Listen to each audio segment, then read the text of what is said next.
Hello there, and welcome back to The Disconnected. I am here with Howard S. Berger that I've been wanting to finally have this conversation with for months at this point. Howard, thank you for finding some free time in your uberly busy schedule to get this done. It's a blessing. Let's keep it that way, yeah. I'd rather you keep chasing me down, knows I'm paying rent. There's not, I think lately, not a week or two goes by that I'm not reading your name off for special features for something on my live show. You were just insanely busy lately. How's everything been? Good. Well, I mean, you can't complain when you're doing this. I mean, like, you can, when you have a stroke from no sleep for a month, but it's great. And the people who are, I'm working for and working with, it's better than any, certainly better than any, college class I ever took back in the day. Yeah, that's for sure. And I had some good ones. So, really good. I'm grateful that you're using the second line here to display that you're a director, editor, video essayist. And that's just the beginning. I mean, the amount of stuff that it seems like you've touched is getting to be a little daunting at this point. And over the last couple, I've been about 10 days trying to rewatch as many of the If you're trying to get into my will, I mean, I'll put you in it. No. It's worth nothing. None of this is going to make it worth... but you're in it. You're in my will. Maybe I can get that Adamson set eventually. Yeah. No, that's for my burial. That pays for the burial. Okay, I'll talk about it.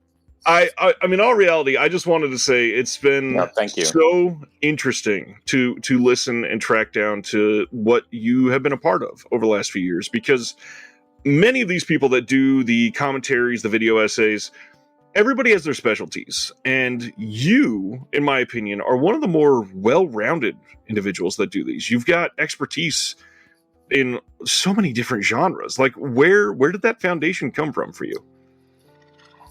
Thank you. That's nice of you. It's worthless. I'm telling you. It's not. I can't promise much.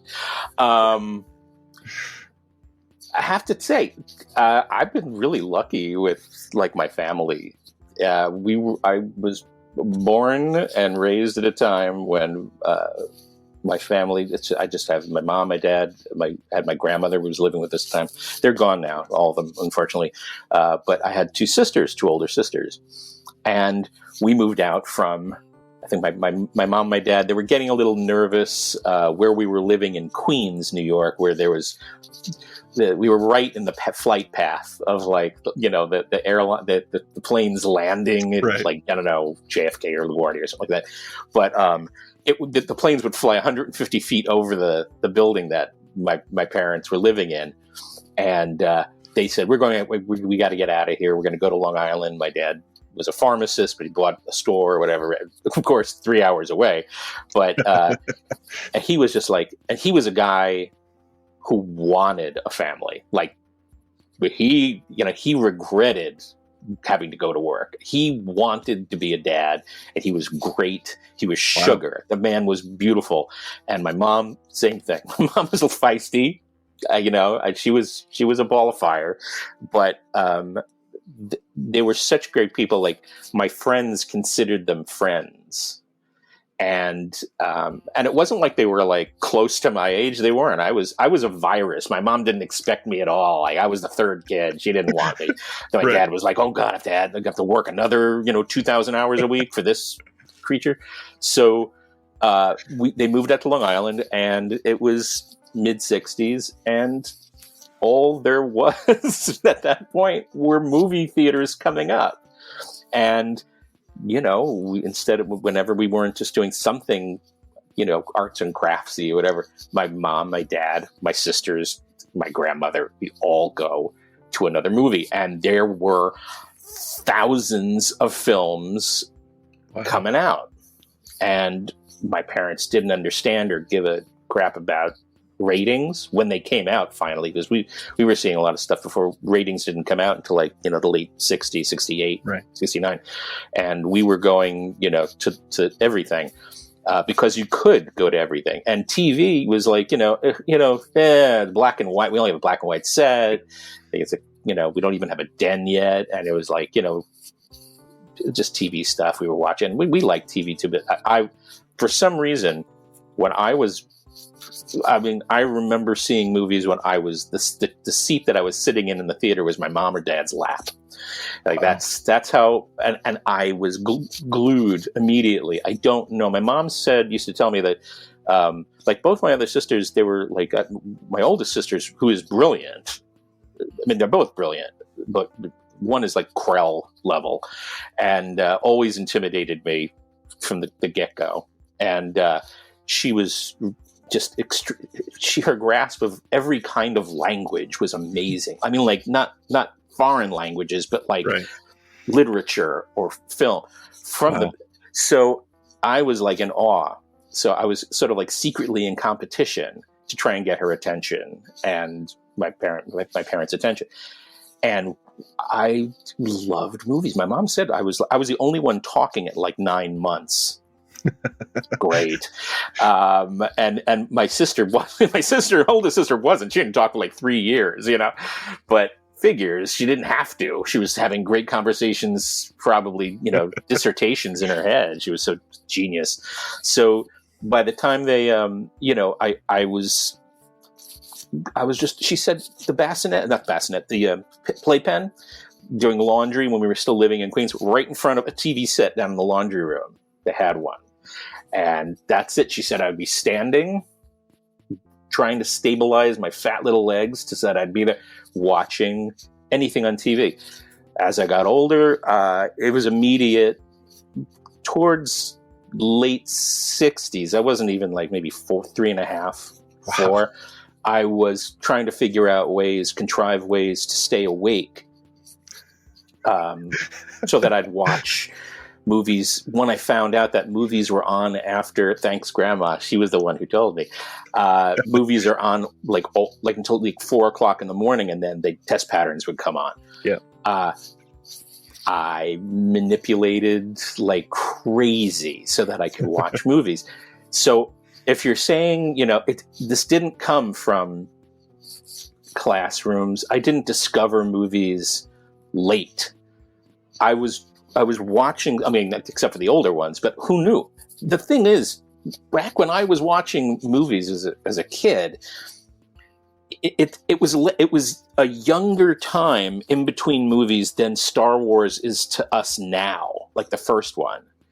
That's older now than what I was. Right. I was watching Jimmy Cagney movies, and just because that's what it was like 35 years old or 40 years old. You look, but back in the 20th century, this is weird. You could talk like this, but you really can. Things didn't look the same. Every 10 years, there was a dramatic cultural shift. So everything looked different. The style of cars, the style of buildings, the style of clothes, the style of, the different types of relationships and politics and acting styles and set design and cinematography. It was all different. Oh, yeah. Now you don't really know from like maybe 1998 or 9 to now. It's a little tougher. A little tougher. But so back then, I was just galumping stuff down. And we had stuff in New York. I mean, we had Long Island, but it was New York had this great channel, WOR9. And every day, I think it was like 11 o'clock in the afternoon, or maybe 1 o'clock. I don't remember that well anymore. Maybe 5 years ago I did.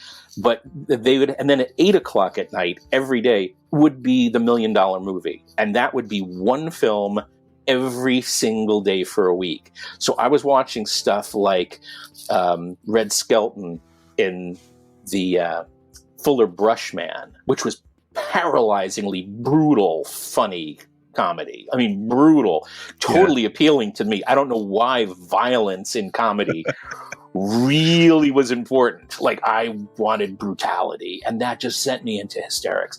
So that would be then King Kong would be on. Ooh. And I wouldn't know what these were. I didn't know. I had no idea. But you go, and then they had like Son of Kong for a week, where I would just be crying, hyperventilating for poor baby Kong. Like things like that. So if you watch 3 of any of my pieces, it's always going to start the same way. When I was a little kid,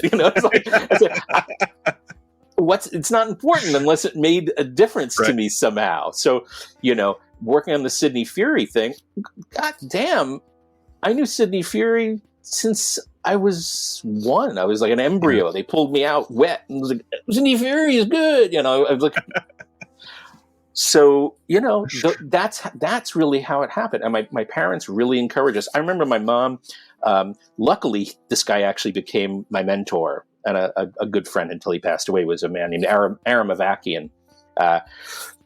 Some people have issues with him. It's okay, like with The Godfather. If you know anything about The Godfather, there was some mishigas that went on because of him, but he was a brilliant guy, and he made a movie called End of the Road, which everybody worth his salt should know and have that scrimshot on his privates, because that is the most amazing motion picture. 1969 with Gordon Willis is, I think, his first feature as a cinematographer, and Aram from a John Barth book. So it's this like sort of wonderful sort of collage film, sort of filmmaking, very pop art at the time. And my mom, it was rated X, mainly because I guess he had a guy fucking a chicken. Okay, that might do it a little bit. Okay, went over my head. I didn't get that. I just thought I don't even remember it until I read about it later, and then I watched it. It was good. Crazy film, but he became my mentor and teacher when I did go to film school, and he was a pisser. The guy was just wonderful, and my mom, empty theater, and trying to explain to the manager of the theater, the owner of the theater, because he didn't want to get arrested for allowing, you know, a 5-year-old and his mom into the theater. This is there. And he wasn't going to confront her and say why this is rated X. She didn't care about X. It didn't make any, it wasn't important. And she always pulled out the same thing. We tried this with a couple of movies, including Clockwork Orange, also the same thing. We had the same issue. She goes, look, if he's old enough to ask to see it, shouldn't he be old enough to see it?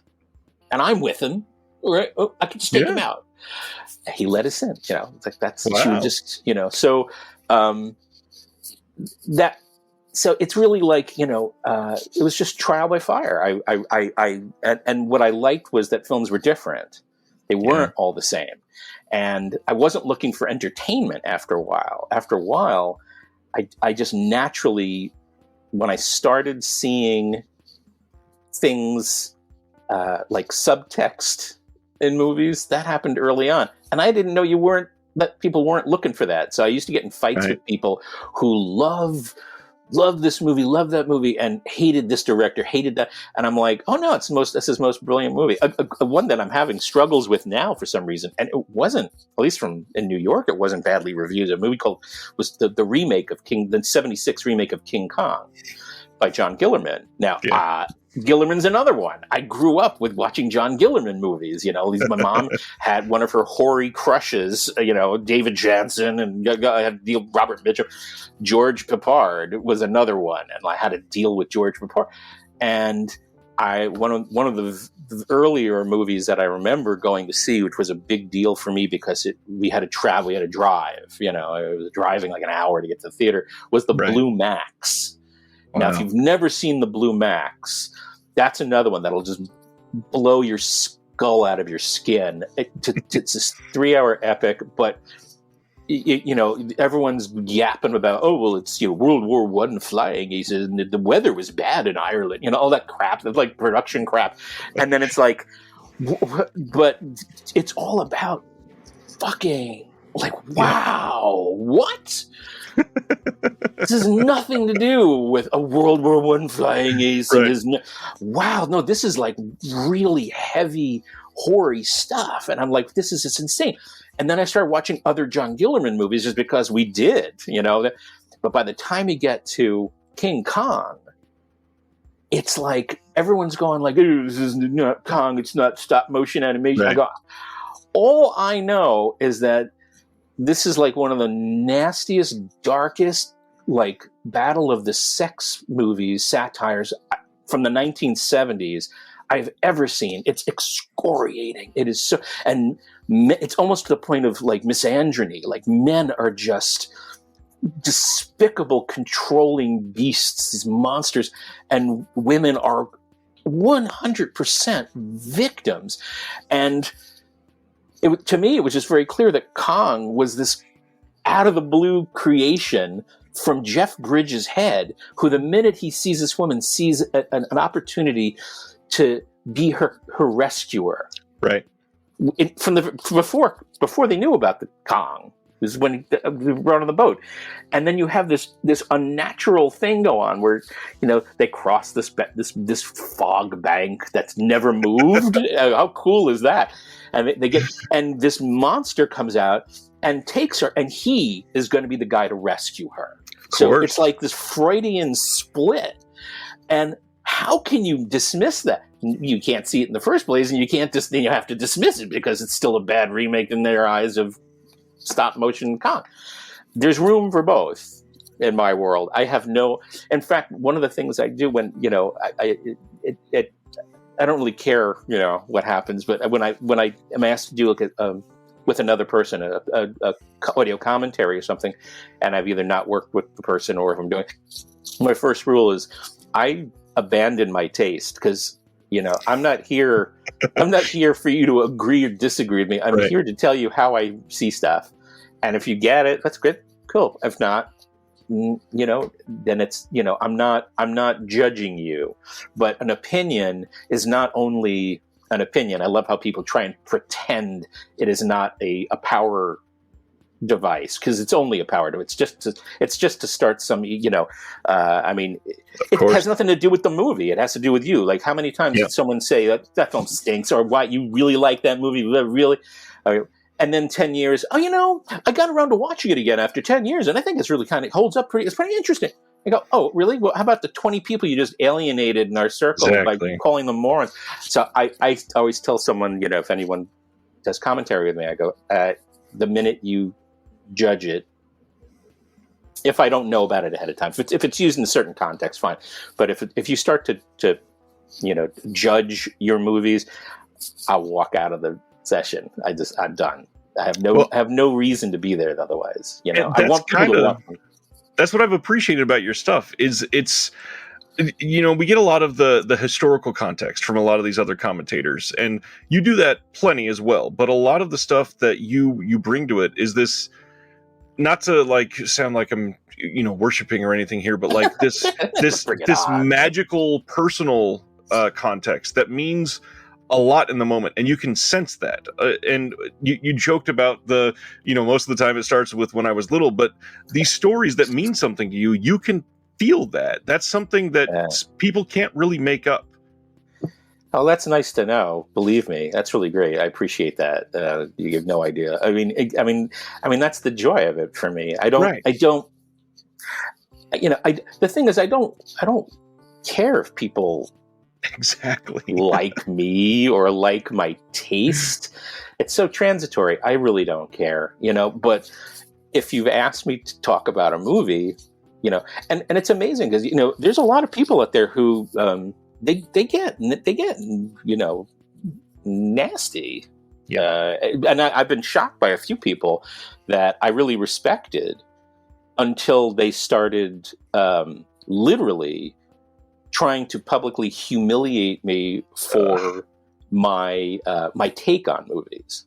I mean, but I can support my take because I'm not basing it on a bias or a prejudice. I don't set limits.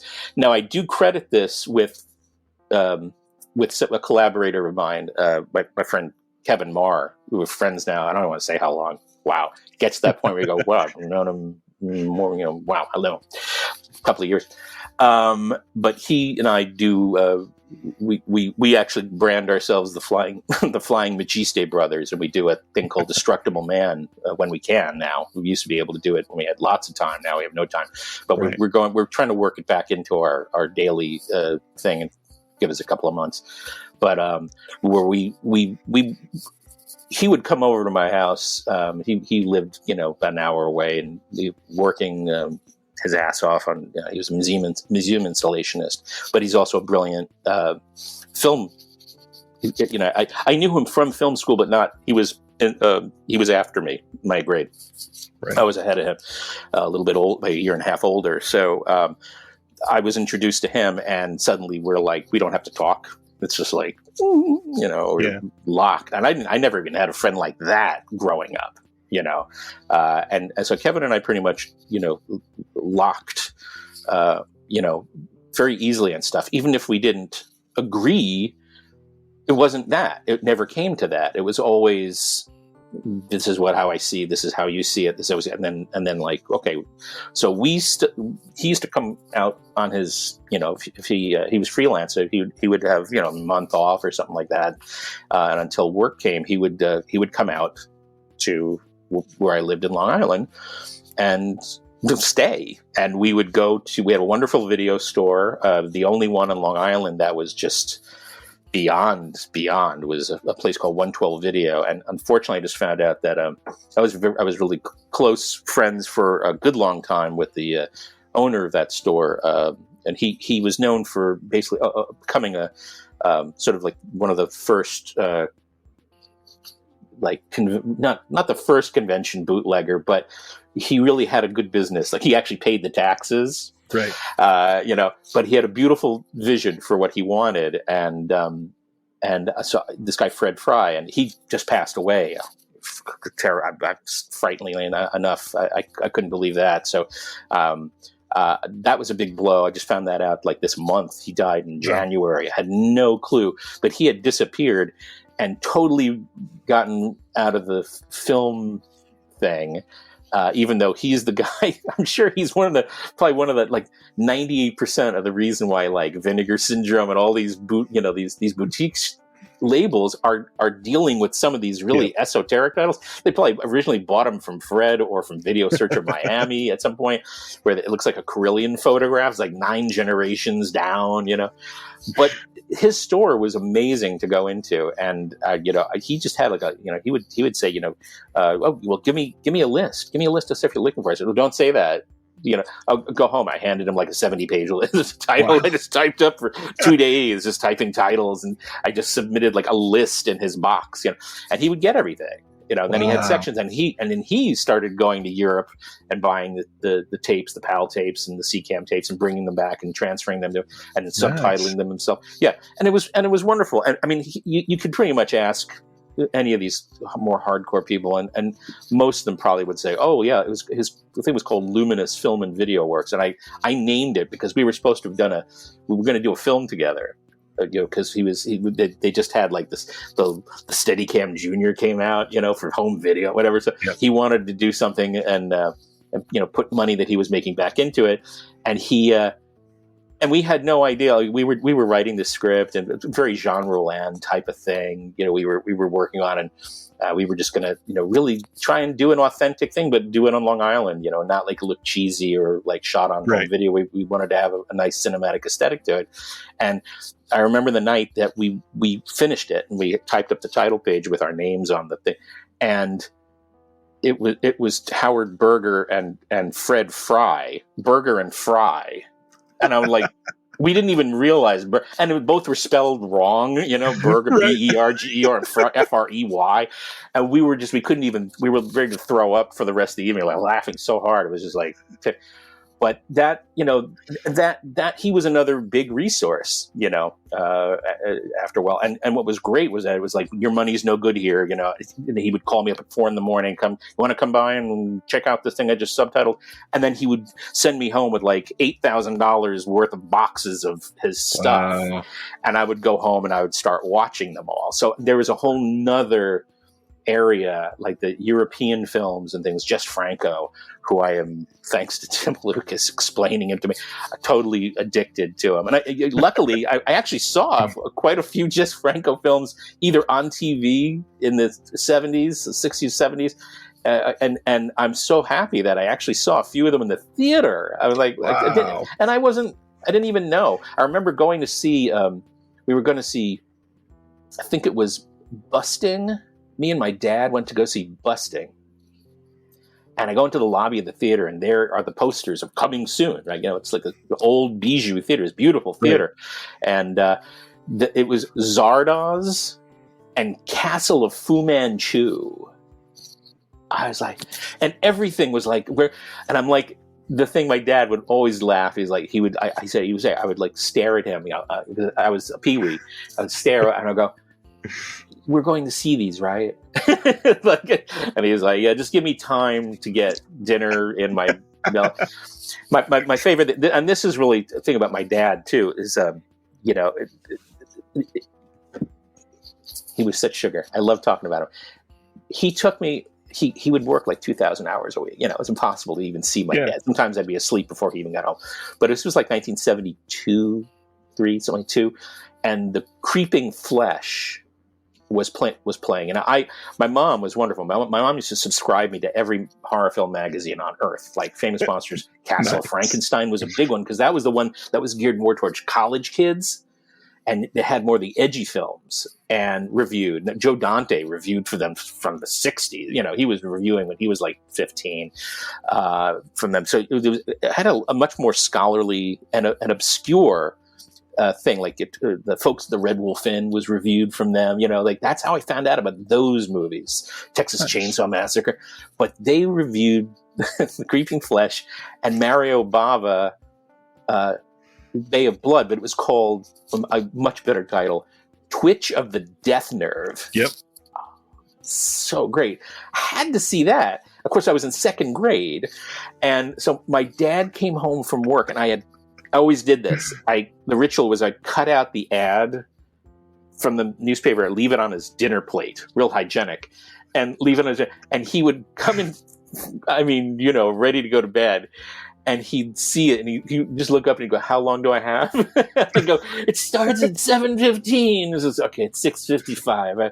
Give me 5 minutes, and we'll get there. I promise you. If we get there late, we'll sit over. And that's so wholesome. I love that. We went to Twitch the Death. My dad slept through the classy one, like Creeping Flesh, right? And he knew Cushing and Lee and all these guys. We'd seen them already, since I was born. But I was on his lap, of course, cutting his circulation off in his legs while he's asleep, snoring, and then loudly in this beautiful theater, by the way. It was in a gorgeous theater. It was where they had Star Wars for like a year and a half when it came out. It was this beautiful, immense theater. And the scene, are you familiar with Bay of Blood at all? Oh, yeah. There's a scene where the guy's getting impaled on the door with a harpoon, and he's vomiting up his blood. Like, my dad wakes up then, and I'm on his lap, like kicking my legs. I'm like, I'm so happy because I'm tiny. I was tiny in second grade. I'm sorry, I was a peewee. I'm still kind of a peewee, but his head sort of cranks around to look at me. Because he's probably thinking, if he says anything about this to Mom, or what is that? She wouldn't have cared. Right. She would get jealous. She wanted to go, But he goes, turns his head around, and there's the guy, like, and he goes, "You having a good time?" I love you, Dad. So that was the thing. I was never discouraged. My mom and my grandma, we were up middle of the night, watching Hammer films were on CBS at like usually every Friday night at like 12:30 at night after the new Avengers was on. I was already, I was like 10 years old by that point, 11 years old. But, that was, we were now getting like party time in the family. My mom and my grandma, my mom would just cut out, 4 a.m, cut out recipes, and my grandma would just watch the movies with her, so it was really pretty ideal. But that's how I learned. And then, of course, all the books that I would have got, my mom just kept buying me books. There were coffee table books that, if you go on Facebook now, people like fetishize about these things. Oh, yeah. And there's a reason why.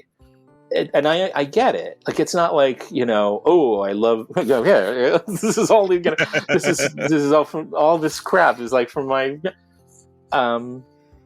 it means so much more to me than just, I was entertained by it, or entertainment for me is something very different. It's if you see just a collision of personalities really bringing what they do. Like when I found out, what was great was another thing, which now it's sort of like you hear the name and then you have this Medvedian, hostility towards these people. But like Larry Buchanan, I don't know if you know Larry Buchanan, The Creatures of Destruct. He was basically hired to do, it's just enviable, this rural Texas industrial filmmaker and his crew hired to direct remakes of CinemaScope, or at least cropped scope, AIP Corman films, like this, it wasn't, or Arkoff produced films like the She Creature or whatever, not Corman, but it was AIP, and remake them with his crew on 16 through his process. Yep. So it's like, you're putting, good meat in a grinder, and someone has a different touch to how they prepare the meat and then the recipe. So I sit there in absolute awe, and I watch these stuff, and it's like, it wasn't just because that was, part of it. It was probably because this is what I was introduced to back then when I was that age, and it was available to me. But as I got older, I started understanding the backstory between who's actually making these things and what they are.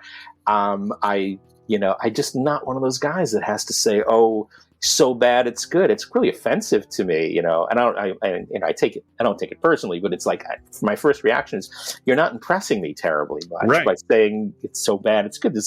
I don't care about good and bad. I really have no, I'm not ignoring that there's part of me, a knee-jerk reaction to something where, it's not how I would have done it, or that doesn't make sense to me, but at least I'll try and explore through other people what maybe how I disconnected from it.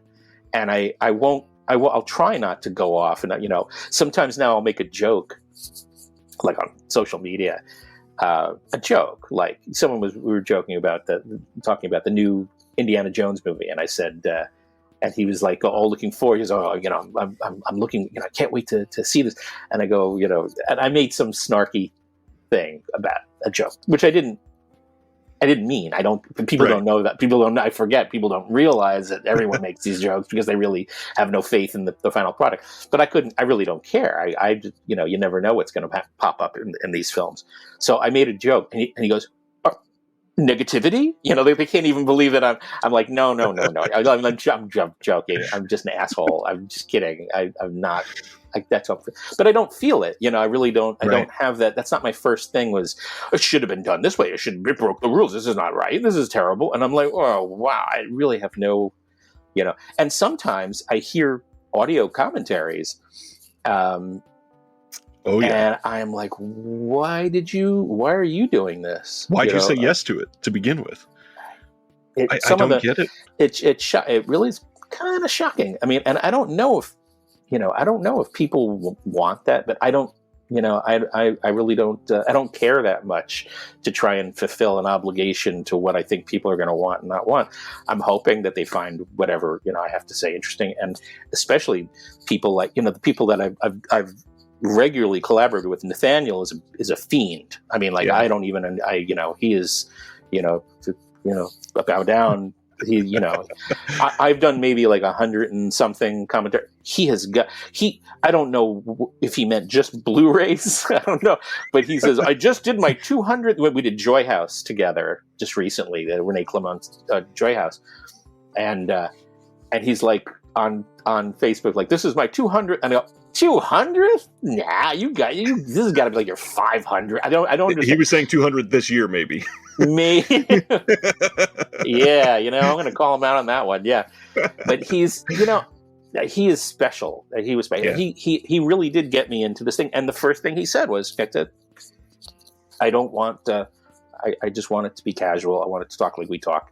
And that's it. I'm not interested in doing, there's scripted things, but that's how he does his section. I do my section, whatever. And occasionally when Steve Mitchell comes in, he introduced me to Steve, and that was, that was very fortuitous, because I wasn't, it's just sort of getting used to doing it with one other person, three people total. Wow. How do you negotiate that? And we just had three different sets of interests that sort of dovetailed. So, that worked out nice. Sergio Mims is another person who I don't, how I feel about him. Yeah. It's probably how everybody feels about him. I mean, if you don't know him, I'm so happy. There's a really nice Wikipedia page on him now. And you can't cry enough for losing this guy. I got to tell you, there's no, I'm beating you to the punch because I don't want to start crying if I talk, because he is one of these people that, how did I meet Sergio? He suddenly sent me a friend request on Facebook and introduced himself and said, I love what you're doing. I love this. Every time a new release that we did, they'd make an announcement, like, Kino or someone would make an announcement, it would be on my wall the minute the announcement was made, and he would just go, I've just ordered this. I have to hear what you have to. And I'm like, what the hell? And I mean, this guy was like, to me, he's like a superstar. And in Chicago, I can imagine, I can't even imagine how he's respected. But meeting him, again, same thing. He may have had taste, but I said to him, same thing, straight off. I really wanted to do a couple of things with him. I really wanted to do Skullduggery with him because I know he had mentioned a couple of Gordon Douglas films, and Gordon Douglas is another one where the way I was raised on television, you couldn't escape them. I mean, this is the stuff that was in rotation. All these Gordon Douglas movies from the sci-fi, didn't matter what it was, and of course, we saw the good ones in the theater, like Lady in Cement, where there's actually a lady in cement. It's not like some metaphor. Imagine it's that. Great. I was like 4 or something like. I'm like, oh, Tony Rome, my sister trying to, explain why the title song was disgusting.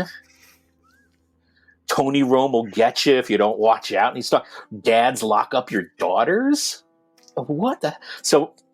Gordon Douglas was special to me. There was like taboos, and his stuff was violent. I remember going to see Barcaro, and that was a Western with Lee Van Cleef and whatever, and Warren Oates. And it was just, I think it was like PG. It was, all ages admitted, with your parents. Like, okay, bring your parents. Wow. I mean, people getting their skulls blown open. I remember, like, wow, these big, like Joel Silver bullet holes in your head, So really cool stuff. But Sergio was really like, game.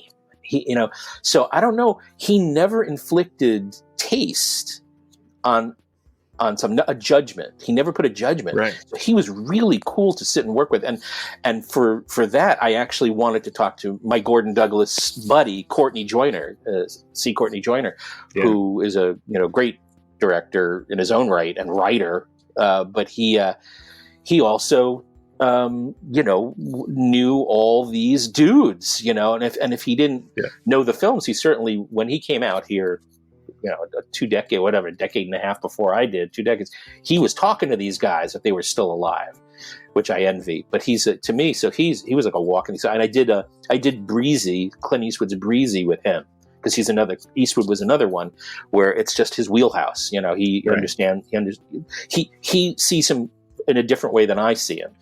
I see him as a guy who basically is just trying to figure out every single imaginable way to validate murder.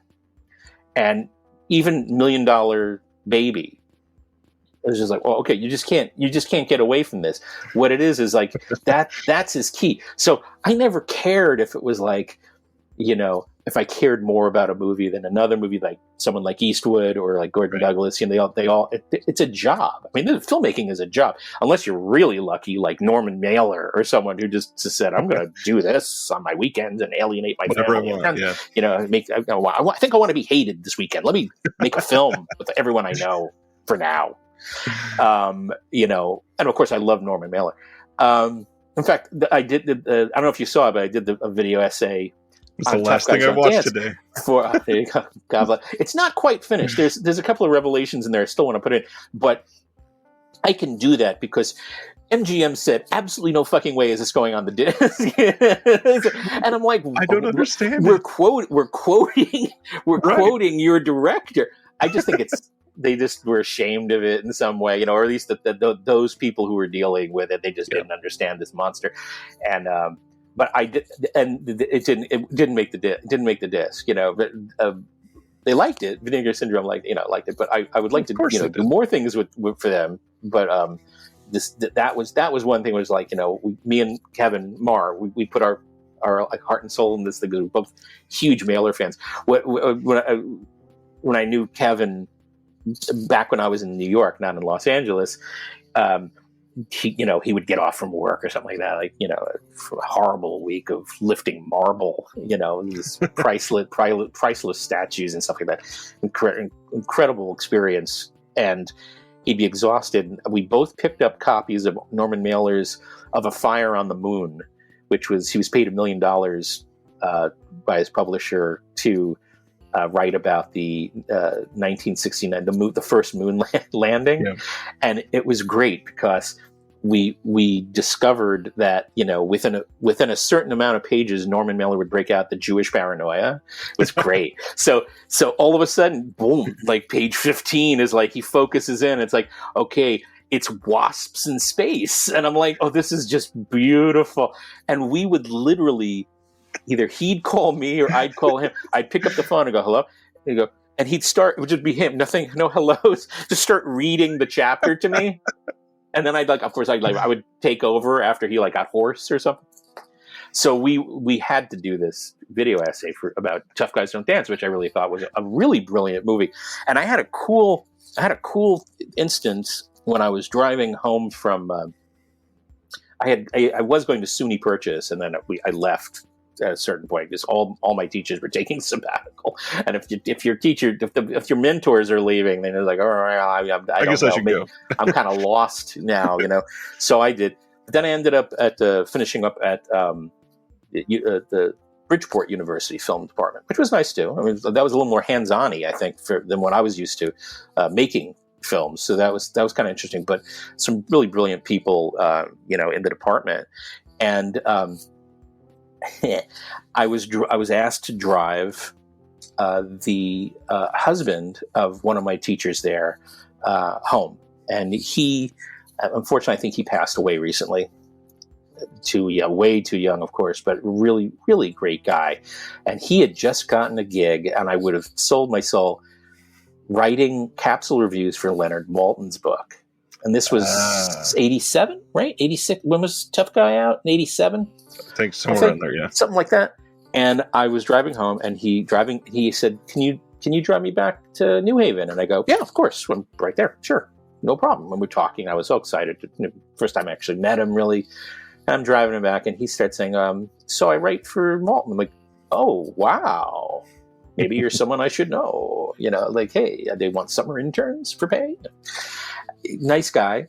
And he goes, oh, yeah. No, he actually, he put it was, yeah, I just finished a movie. I just gave it a bomb rating.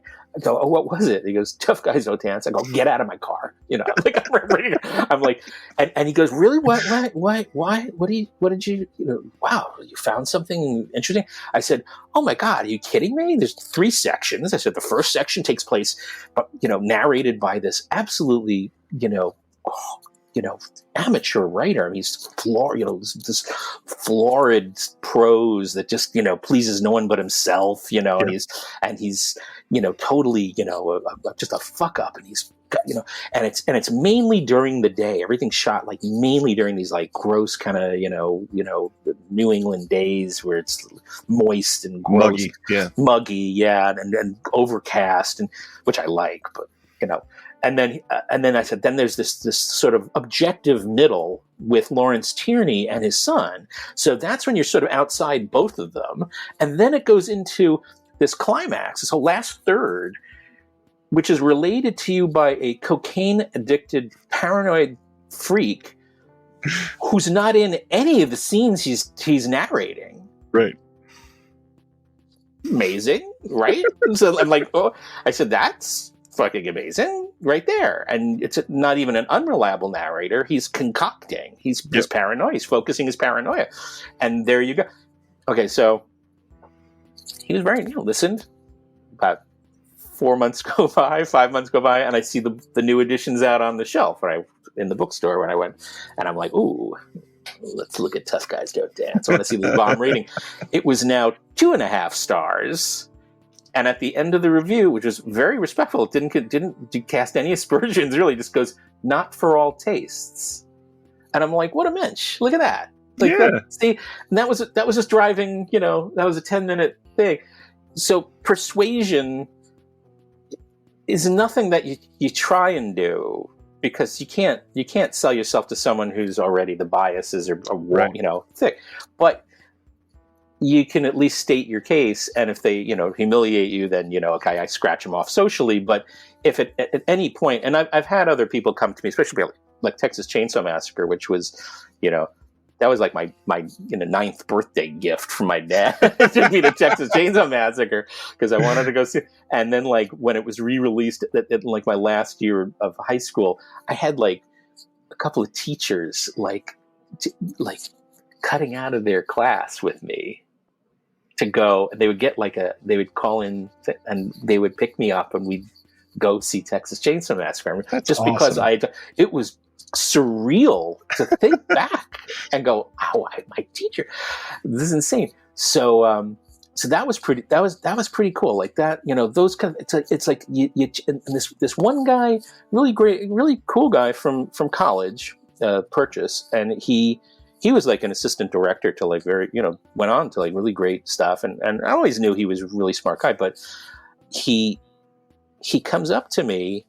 He goes, "I found out that you like Texas Chainsaw Massacre." This is like freshman year. So what did we, anyway, now? And I go, "Yeah." He goes, "I'm really disappointed in you." And that was it. Like, I'm like, "What?"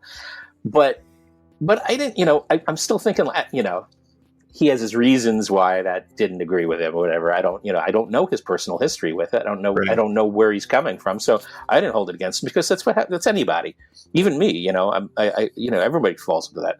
But he, at a certain, I think it was at graduation or something, around the time of graduation, he came to me and goes, "I really want to." No, I know it was a really great professor of ours showed it as the one of the last movie of a really amazing class that he had, where he was showing like 80 films during this one semester. Jeez. And I actually got it for him. I was like the only person who had to get a print back then. Like it must have been like 85 right. or something like that. It wasn't so hard to flip, but it was, people had to poke around and know where to get it. And he scheduled it. It happened to be scheduled on my birthday. So, and I wasn't even in the class. I was at Bridgeport at this point. I wasn't even at the school, but I was sitting in on his class because I had to. I wanted to hear him talk. And he just goes, before he showed the movies, I want to say, "Thank you, Howard. Happy birthday." Like, that was so forever. That movie is now sewn emotionally into my body, because the one, one of the people, one of the teachers that I just thought was like amazing, genius level guy. This guy, he's Tom Gunning. He's I think tenured now. I don't even know. He might have been retired from university. He was the head of University of Chicago's film department, which was like, that's like Matterhorn.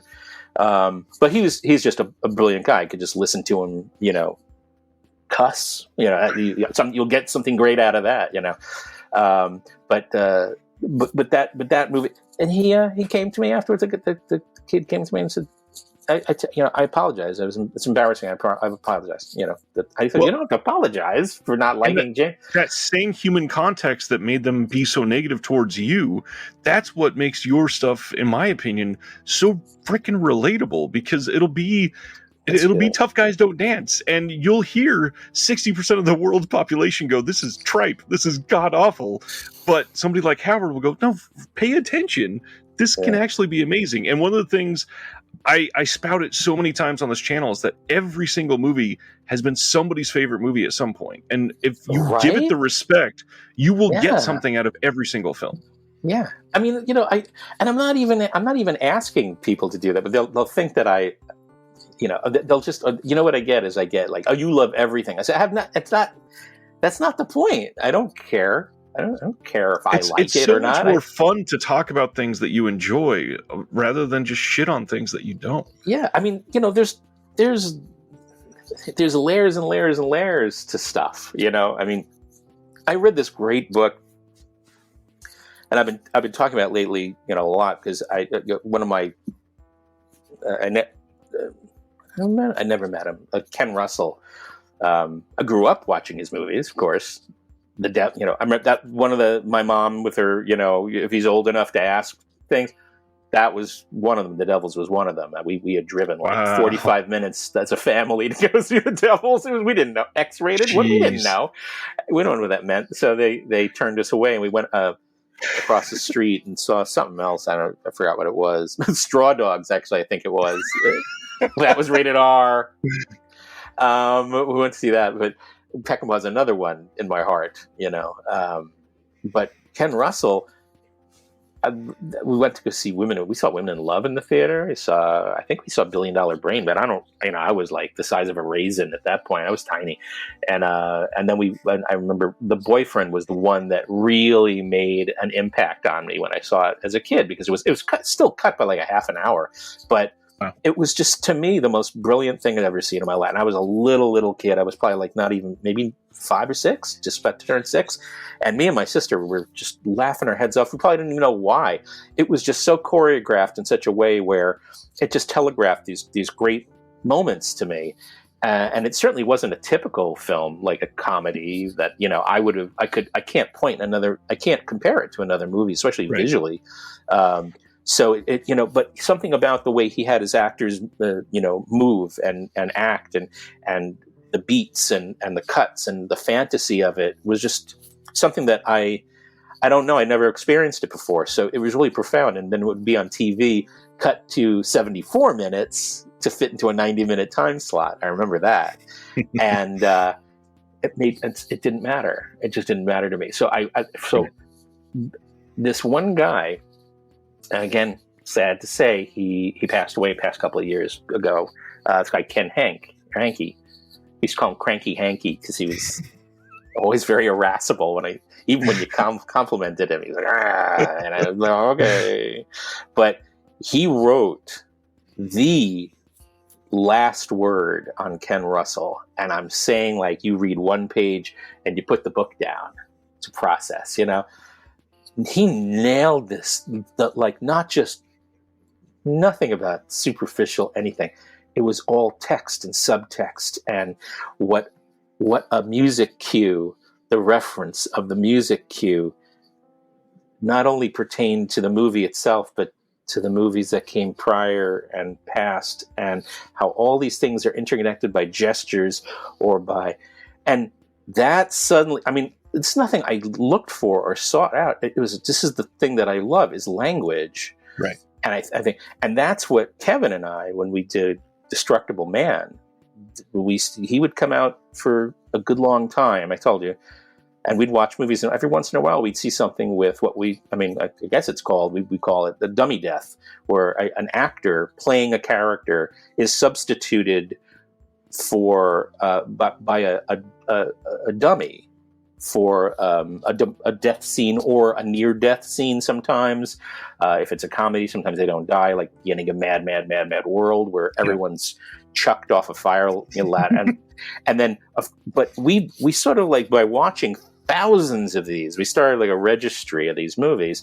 So it's not like when, like, an Alamo Drafthouse or something would have these hilarious compilations where, like, the greatest death scenes ever. We weren't even looking at it in any kind of mocking or triggered way. I wouldn't even say mocking, because there's a lot of affection in seeing these things. So I don't think they're really entirely mocking it. Although sometimes you go, oh, look how bad that effect was. Right. We don't see it as a bad effect. We see it as something that unlocks, because of its existence in the film, it unlocks levels of reading that is the same in every movie one appears in, whether intentional or not. Most probably unintentional, which means it has something to do with the language itself.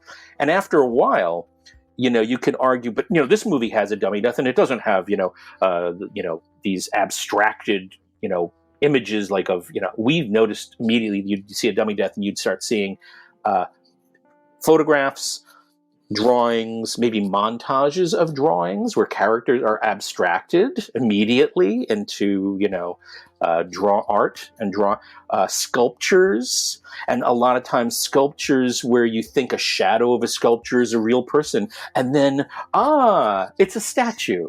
And then every time. So after a while, we'd start seeing this shit and we go, I bet you dummy death's coming. And there you go. Dummy death coming up. But that's not intentional. No one's, we didn't write the book yet. This is something that fascinates me, is that, and of course, then I find out, doing research and trying to defend my, because Kira Janice, another, God bless you, brilliant person, far more brilliant than she even knows, that's for sure. But I think I have her masterpiece somewhere here. Yeah. Her folk horror documentary, 3-hour folk documentary. God bless it. God, just makes me weak in the knees. Seriously, like weak in the knees, because it was done the right way. It was done from her heart, and from a lot of other people's hearts. She found the right people. But with this sort of thing, she asked me if I would do. She used to have the. I think it just ended. She just handed the reins over, and it started in Canada. It was in London, and then New York, and then here also was her the Miskatonic University, the horror studies, and twice she let me do this class, once in New York and once here, on Destructible Man, on the dummy deaths, and the whole thing is it's language. I discovered, because I was trying to find, there has to be some root in the history of visual storytelling, that this would make some kind of an impact. There's a reason it has to happen. And it was pretty easy. I found it pretty quickly. It was supposedly the first edit in a film was in fact a guillotining of an actress, and she loses her head in one shot. But it's not. It was the first cut to replace the actress with the dummy. The dummy.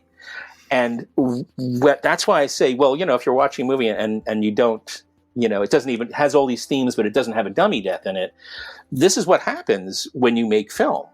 It's language. So the storytelling starts to seep into, the scripts. Great movie. Peter Bogdanovich's, and of course it was treated like crap when it came out, but I'll even say more, watch his director's cut, the black and white. It was shot in color, but Laszlo Kovac shot it for him, and they planned for it to look like black and white. So he lit color for black and white, and it really is just beautiful. It's called Nickelodeon, and it is my favorite film about the history of films. I've never seen anything. W.D. Richter, who wrote the script for he directed Buckaroo Banzai, but he wrote the script for Philip Kaufman's genius remake of Invasion of the Body Snatchers. He's just one of the wittiest, smartest screenwriters of his era. He wrote Slither. Howard Zeif's Slither is another great James Caan, hilarious but really smart film. So he did this thing which just explains that back in the day, you grabbed people you thought were intelligent off the street and you threw them behind the camera and you said, I'll pay you this much if you can make 5 films in this week. And we're battling the Griffith studio, so we have to really get in there and like, well, what do I do? I've never. Well, here, watch these, and you watch 10 films. You're given the camera and the crew and the actors, and you go and you make the film. That's the history of films. So that's like people dissing on Quentin Tarantino, which I always thought was like that's like showing your ass, really. Like what? He's just an enthusiastic dude, and he's got an incredible he might have opinions, and I never got into talking about opinion with him, because for me it's valueless, except if he's excited about something. That's a gateway for me. I don't really care why someone doesn't like something. I always care more if they just start talking about films, and then I can listen to them and hear their periphery. But people get on him. He's a thief. He's a thief. Well, did you ever listen to the Criterion Laserdisc for Raging Bull, where in the first 10 minutes, Scorsese rattles off, I took this shot from that movie because this context does this to me. And then I have that, and this comes in, this is a direct lift from the opening of the Crimson Kimono because, Fuller really, expresses this and this and harmonically. I mean, thief, that's the whole, that is language. Language is the one we just talked about was Bay of Blood. Everything from Bay of Blood was lifted. It's all augmentation for me because a director is going to, Larry Buchanan, he's just processing what came before the only way, technically, budgetarily, and the way he knows how in this situation. Sometimes it'll get better. Do you ever see, the Strawberries Need Rain, the Buchanan Bergman film? I have not seen that one, no. It's it's just like an Ingmar Bergman film. He was influenced, and it's markedly different in style than the other one. It's not like these are terrible filmmakers. I don't see it. I don't care. What I care is that you're privileged. You're in a privileged place where you can watch, you can realize things beyond the superficial, and that's, to me, that's a gift. I mean, I feel so privileged. My whole life was basically unrestricted, and I tried. I have a niece who. I have two nieces. I love my nieces, but this one, she grew up sort of handicapped in a way. She had Noonan syndrome. So, but she's sharp as tack. But there's trickle down effects that affect her. But while my sister and my brother-in-law, he's also passed away. Everyone's gone. Ghosts that I love. They were just wonderful with her, and they would trust me to show her movies. Wow. So she's 4 years old, and she's going around my room, which this is nothing. I mean, this is Los Angeles. This is like 1/100th. I mean, I have like 60,000 films, but in different medias, like MP4s from like a decade ago. Yeah. I mean, thousands and thousands of them. And then there's DVDs, and my poor friend, God, if he knew how much I love him, he took on my collection in his living room as a friend when my parents both passed away and we sold the house. And his living room has looked like the last scene from Raiders of the Lost Ark for too long. So one day I'll treat you right, Dave. But this is, this is just stuff that I need to consume this stuff. Right. And the last thing I need is for some sort of discouragement, and I don't endorse it. I don't, there's just no way. You're going to miss too much. You're just short cheating your own bed, Yeah. But that's not for me to care about or judge. So, I just so appreciate people like you who that's what kind of turns you on, and I'm like, wow, I really didn't even know. I didn't know until I started looking at like these boutique labels and their, the podcasts that people, are now obsessing on, or anything. They're appreciating people like, Tarantino in the right way. Not that he's some demigod, but that his movies, he made that Once Upon a Time in Hollywood. And to me, that was just this, that was everything I had hoped he would do without realizing it. There's these levels and levels and levels, and a thoroughly unreliable narrator where you just, it's impossible to judge what's real, what's not real. Of course, none of it's real because it's a film. So but if you watch certain scenes, there's going to be scenes where it's told by a narrator, right, who's never seen, and then you see characters behaving certain ways which tell you right off the bat that they don't, like the scenes with the Brad Pitt waiting to find out what the producer or the director, Kurt Russell, arguing it out whether I should fire him or not from the production with the actor, with Leonardo DiCaprio in his trailer. Yeah. And there's response reaction where that character can't hear what's going on. He doesn't know what's going on. And there's things that just sort of affect, I don't want to ruin it for people who haven't seen it, but to me, there's like these wonderful little thoroughly cinematic moments.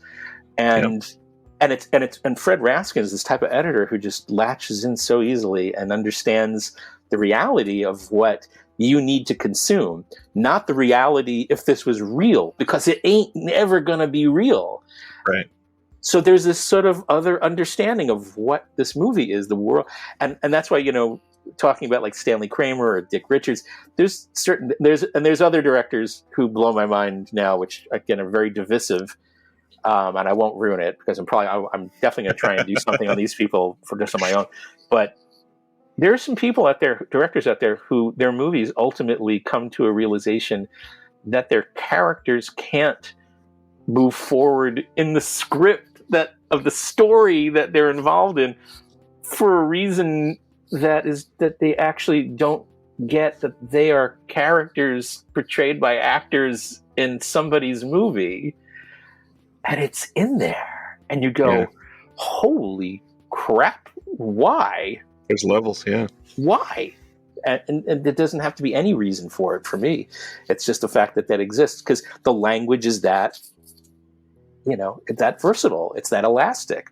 Is that you can just really have a great time with any mood. If you just want to try and entertain yourself and have a judgment for it, okay, exactly. There's the game. You got the first level, but then there's others, but there's a lot of people who like really, it's just bizarre. They will hold it against me for not communicating on some kind of gut level. I'm not a human, I'm not with emotion. Well, no, it has nothing to do with it. But I just am not interested in myself all that much. I really, or you, no offense. I really care more about your perceptions so that I can walk away. My brain can, more grooves can be, forged in my brain. You hear you're addicted to movies. I think that's when you're really addicted. I'm addicted. I will live homeless, but I will never give up my collections of my books or my film.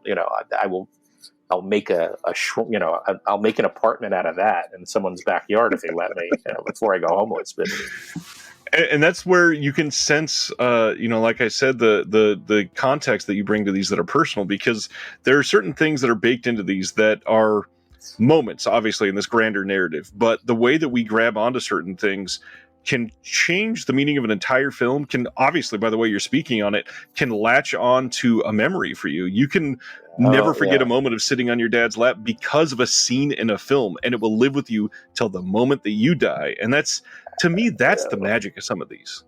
It's Proustian, right? That's like this. It is this thoroughly emotional trigger factory. It never goes away. Now, I was fortunate. I know a lot of people aren't as fortunate, like with the upbringing as that I was.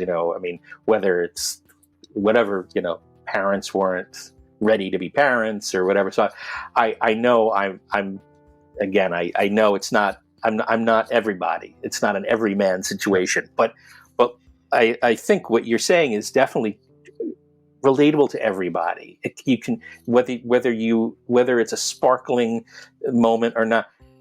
An emotional trigger to art, whether it's a book or whether it's music or a movie. I agree, and I just it does happen. Like I can't listen to Ed Ames or the Ames brothers. Ed Ames singing "A Time to Remember." Is that what it's called? I think it was just one of these songs from like the '60s that I will burst out crying if I have to hear that. All it reminds me of is that the people I love are all gone. I can't handle it, So it's not a terribly great thing to have to go through, right. Frisbeeing an album out of your house because you want to get exercise the demon of that pain, horrible pain. But is it so bad, or is it? I mean, I'll still never be able to listen to the song, but is it a bad thing to have had to go through that? Because it focuses so many emotions on whatever level that was. I mean, the song is reflective, but to me, it's hardcore pain. Real, unshakable, lifelong pain. But am I grateful for that? Maybe, and I think maybe because there's so many people who are listening, not just to us, but I'm talking about just when they're buying Blu-rays and things like that levels it when they do hear us talking, even in a lighthearted way or something. I'm always hoping that they're going to be willing to share their own thing. Because again, I don't care if they liked it or like a movie or don't like a movie. No interest. What I want to know is what they thought, what they gleaned from it, what they pull out. Because it's certainly not going to be everything I picked out. So I just want to learn, right? I mean, I'm alive, and before whatever hits me, Alzheimer's or cancer or whatever. I really would like to pull this stuff. I would like to, so I enjoy a lot of these people, like I said, the Ken Hankey, same thing.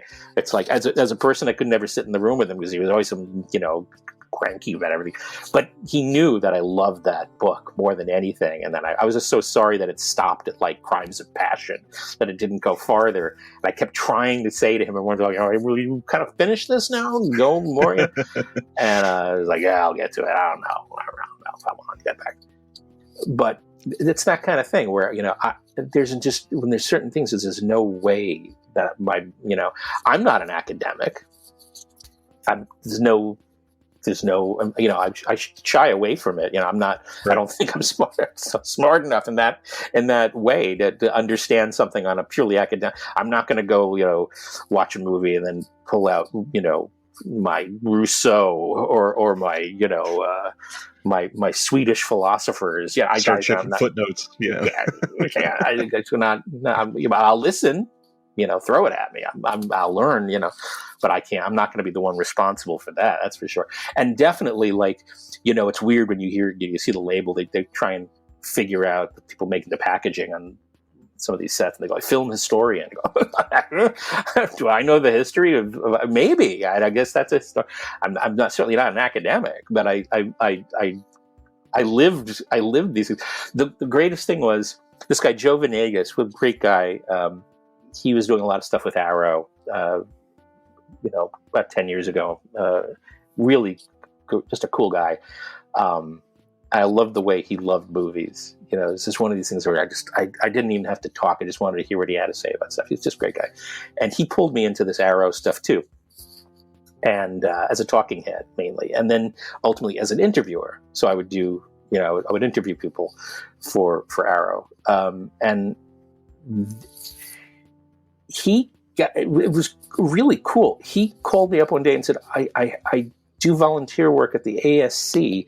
Would you like to interview? We're doing a career interview on cinematographer Richard Klein, who happened to have shot Gillerman's King Kong. And I'm like, what? I mean, because he was one of the first. I'm like, yeah. So he got the clearance, and they're very strict at the AFI. They're like, yeah, it's like, and you have to go through the trials of fire before they allow you in the room with one of their society members. They're beloved. Yeah. Right. Yeah, exactly. Well, I respect them for that. That was great. They're very protective. But he introduced me to Richard Klein, who I grew up with. Like the name, and back then the names, cinematographer, the editors, the cinematographers, the screenwriters, they got equal, titles to the actors, or it wasn't all actor oriented. This was like 1972, and I remember I told him I saw Soylent Green, and director of photography Richard H. Klein. It's like the scope frame and the or Panavision. It's got huge credit. And he was laughing. He's like, "Oh my God, how old were you?" I go, "I don't even think I was 7, maybe 8, going to 8." And he just thought that was just wonderful. And so he kept stopping the interview to say, "How do you know that? How do you know that?" Like, well, I grew up. I tell him the whole story, And I'm like, well, this is, I grew up with you. I don't want to say, I was a kid. I was a little kid, and you were a formative influence by association. I had to figure out what your contribution was and how everything. So then that's another thing, is watching film to film to film with other people other than the director or the writer. You start to, realize that there's a lot of valuable people, interlocking on these things. So he became, my dream came true very quickly. I got a call after, 3 days after we finished the interview. He hadn't had enough. He wanted to come by, and I said, "Oh, I have all your films. I don't know if you want to take a look." Because he didn't care about other things. He just was worked. I think he was like 91 or 92 when he passed away. Wow. He was a surfer until he was like 60, and his dad was shot some stuff for John Ford, Silence for John Ford, and he was a Columbia Pictures cinematographer. He was one of the rotating cinematographers on the Munsters, which is one of the most beautifully photographed. It was they were done like movies. They weren't done like 3-camera setup sitcoms like I Love Lucy in front of a live audience. These were shot like films, and so his dad got him into working on as a cameraman, or even lower, and then worked his way up to assistant camera and camera. And then he was given a chance to do a really great film, of course, one of my late night extravaganzas when I was a kid, called Chamber of Horrors, a High Averback film that was done with Patrick O'Neill. The fear, the horror horn would go off before and they would, graphic violence, they would chop a hand off, and woo, and the fear flasher, these things would go off. And he shot that. And what happened was, he told me Joshua Logan, who, did, Picnic with William Holden. He was sitting in on the dailies at Warner Brothers. And towards the end of the shoot, he asked Richards, "Well, what's your schedule after this film?" And he goes, "Oh, I'm just finishing this up, and I'm trying to figure out what the next thing is." He goes, "Well, I'm doing Camelot. Would you be interested in doing that?" Sitting down. So he went and discussed it with him, and he took the job and was nominated on his second film for his first Academy Award as cinematographer. So, he was just an amazing. So he became like a really close friend, and every Tuesday and Thursday he would come over and we'd watch something. We'd watch The Mechanic together, and he would tell me all about Michael Winner, who I'm obsessed with. Another guy who I think, deliberately tried to steer people the wrong way, confuse people, disorient people towards who he was and what he was talking about. So you'll watch a Michael Winner movie and you go, "It's so bad, it's good." He most probably fueled with contempt for audiences like you who hoped it would be a better movie. He would, it's like the kind of, a real scumbag, sarcastic, facetious creep. And the contempt just became more and more spring-loaded. He was making some very clever satires in England in the 60s, and then he would go in and start working in America for the studio system for American productions, and that ultimately were hits internationally. And he slowly started to revert to not what he was doing, where he made like overt comedies, satiric comedies, like he did in England in the 60s, but he started to take popular genres that were, I wouldn't say he thought they were beneath him. I think he thought the audiences were beneath him. And like the Death Wish people, like he was just like, then I'm gonna give you this.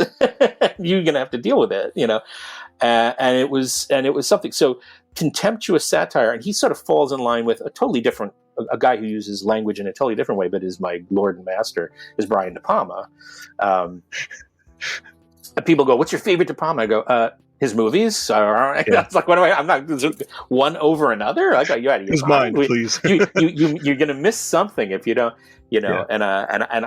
So Winner and him are the most, I think, trigger happy. Like they're, and it's no joke that De Palma has confessed many times that Godard is like really his favorite director, or in his mind, when you're talking in an interview, you say, "Oh, Godard's an influence." Oh, yeah, of course it is. Contempt. I mean, you couldn't even have a more beautiful, name of a masterpiece by a director that you're in love with. But those are the kind of people that I don't defend them, because it's not. I don't think they need defense. I think it's interesting to hear, a sidebar on them. Perception, because it kind of puts them in focus a little bit, what I see they're trying to do, aside from what you've assumed they're doing. A lot of people like to watch movies and assume that if it's like a square peg in a round hole, it's failure. Even another man who I love beyond words is Robert Aldrich. Even he, because he was a studio guy, he liked making the studio a better place for employees. He was a huge union guy, and he was a really tried to make a difference. His personal taste was difficult to commercially sort of pitch. When he made his own studio after The Dirty Dozen, the success of The Dirty Dozen, he did about 5 years of these amazing films like The Grissom Gang or Killing of Sister George. He ended up going back and to Universal and doing Ulzana's Raid, which, is just getting sort of its accolades now. It was kind of like, again, dismissed for a while. I don't think it was ever really banned, but it was just sort of like, But here you have a movie, and this is another one that it sits in a corner of my chest near my heart, where the heart beats the most, is that I watch a guy who's doing a movie, and he's in thorough competition now with about 10 Western series that have been on the air for 12 years, still popular. Gunsmoke, still popular. And in the early 70s, things like that. And he has to prove himself now back to doing studio films. He's his own collapse now. And there you have a movie about this guy, Ulzana, who is an old Indian chief. We actually do a deconstruction of Emperor of the North, the dummy deaths in Emperor of the North on Destructible Man a long time ago on the website. Nice. Still there, blog. And part of this was my realization of what he was doing, is that Ulzana, this old chief, cruel, they define him as sort of have a very cruel sense of humor, meaning torture. He likes to torture people, and he finds that amusing because he's taking their power. They're flaunting power, and he can take the power because he's still, even though he's old and should be put out to pasture, they think, and put in a reservation or killed, he thinks differently. And he goes on this rampage, it's sort of like a Alan Pakula film called Robert Mulligan, but Pakula, I think, produced the Stalking Moon, kind of a similar storyline, where this Indian goes on a rampage, and it's almost like a horror movie. I mean, Pauline Kael used to refer to The Stalking Moon as a gothic horror western, and that was immediately, I was like, you have to see this. But Aldrich, when he made Ulzana's Raid, I think the western was simply a showcase for him and his turning 55 or 56. Audiences they're not lining up for the Dirty Dozen like they did, 6 years earlier or whatever. Who am I? I deserve my power. I earned it. I created a language. This is my own language that I use. His editing with Michael Luciano for the majority of his movies, and Joe Byrock for his shooting more of his later stuff after Ernst Laszlo went on to Stanley Kramer. You want respect in a certain way, and he wasn't getting any of it. So this is how he sort of indicated that I'm Ulzana, and I don't think I'm going to go anywhere. You just better, look out before I tie your dad up and burn his feet and face off. And but that's heartbreaking to me. And then what was so gratifying, now it's gratifying. Back then it was a disaster. It was Emperor of the North, which is to me a masterpiece, which just confirms that. And then of course, faith was there. Longest Yard came, the next film. Just one film leapfrogging after Ulzana. You have the respect he wanted back again from Dirty Dozen. And what's great is that no one really even noticed that Dirty Dozen and The Longest Yard are almost pornographic in their moral stance. It is, I mean, and this is what he enjoyed. I'm going all the way back to like Autumn Leaves, So you have a guy who is just, he's maturing along with other people who are creating with him the same projects, but that's the language. So, my God, how can you look at The Choir Boys, which was that a divisive commentary?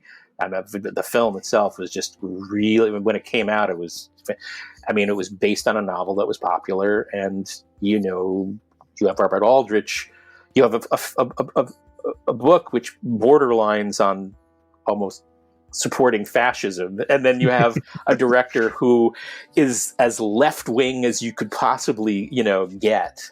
At that in the studio system at that time, making films that weren't supposed to be lefty films, but he was, and The Choir Boys is really quite critical of a lot of these things that people took sacred. It was very sacrosanct. And Wamba's a brilliant writer and very, also kind of superficially non-political, and that's again what was so appealing to him, that everybody could attach.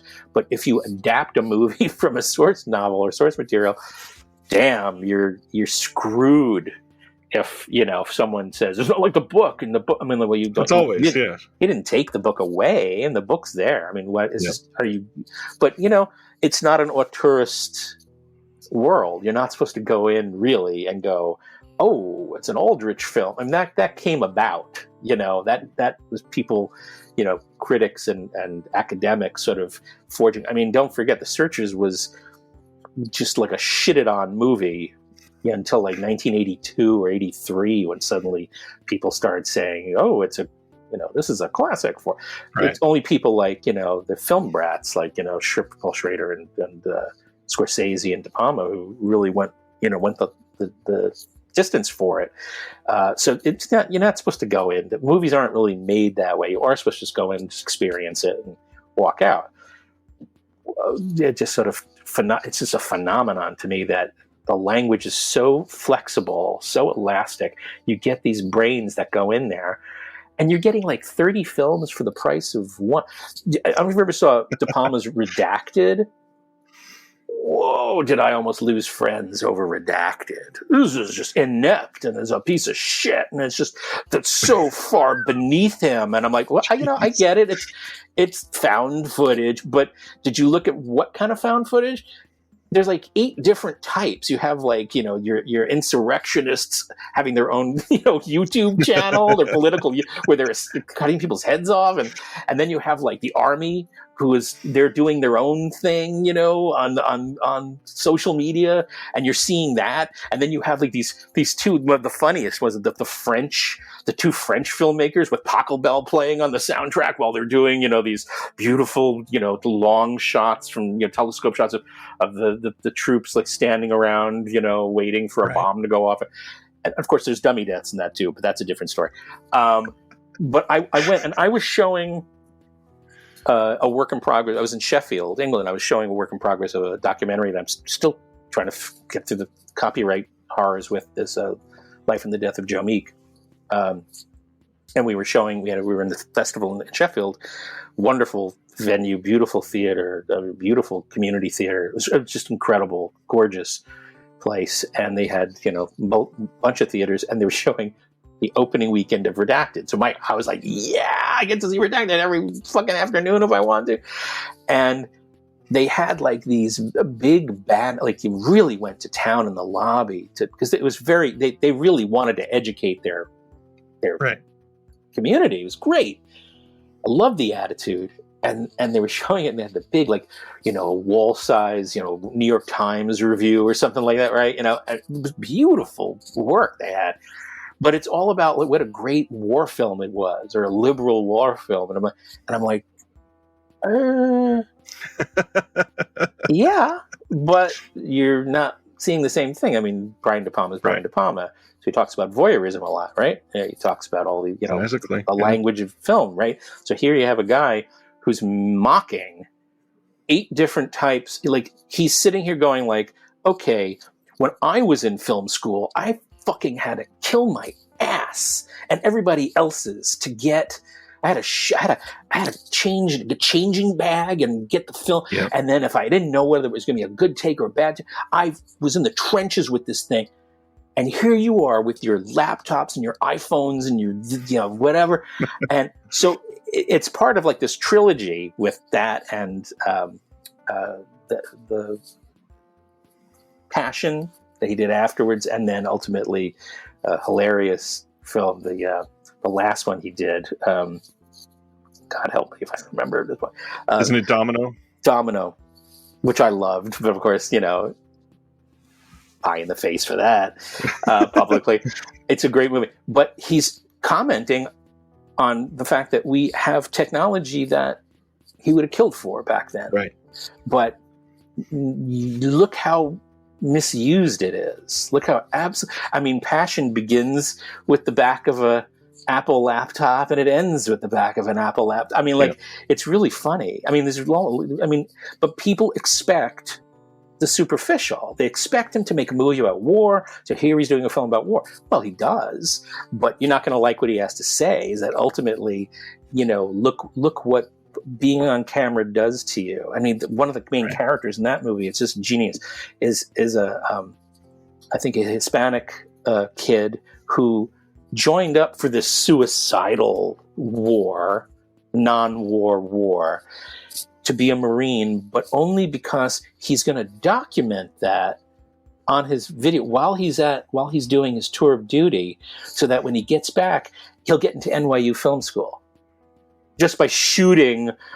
Not because of any kind of technical, or structural epiphany he had as a filmmaker. He's going through this so he can just get the footage and go back, and it's a free pass into NYU film school. So of course he's blown to pieces then put on the insurgency's website. That's for him. I can only see as he thinks that's fucking hilarious. And if he doesn't, I certainly do. So again, it's like you have filmmakers who are making movies, satisfying the commercial expectation, and at the same time, way beyond the call of duty, and I think almost self-sacrificial. they're triggering people, with their contempt. But that's what you can do with movies, with commercial films. But again, there may be a certain self-sacrifice to that. If you're, like Robert Aldrich or something, where you are, again, he must just have this sense of security of like, I've accomplished what I needed to accomplish. And that he's not one of these guys that just gropes for even Mission Impossible is about as subversive as you can get. With handing over for a commercially established franchise, as a TV series, and then, oh my God, he's the guy who's doing the yeoman venture. I was great. I was like, pantless, pants off, happy time. But that, perfect. But if no one's willing to discuss, the point is, when I saw it at Sheffield, I saw it and I had to explain it to them. They were like, nobody's coming. Nobody's coming. I said, well, I think it's because you're selling it as a war film, liberal war film. I said, why don't you start telling people that it's a De Palma film first, which is almost disassociated from the commercial reasoning, the commercial veneer, the shape. And they, so and then they'd like, they're coming. They're coming back. Because I was there actually going. I had like a great every day. I had a window, and instead of going to see Sheffield, I would do that later. I just went to Redacted while it was still in the theater. I like, oh yeah.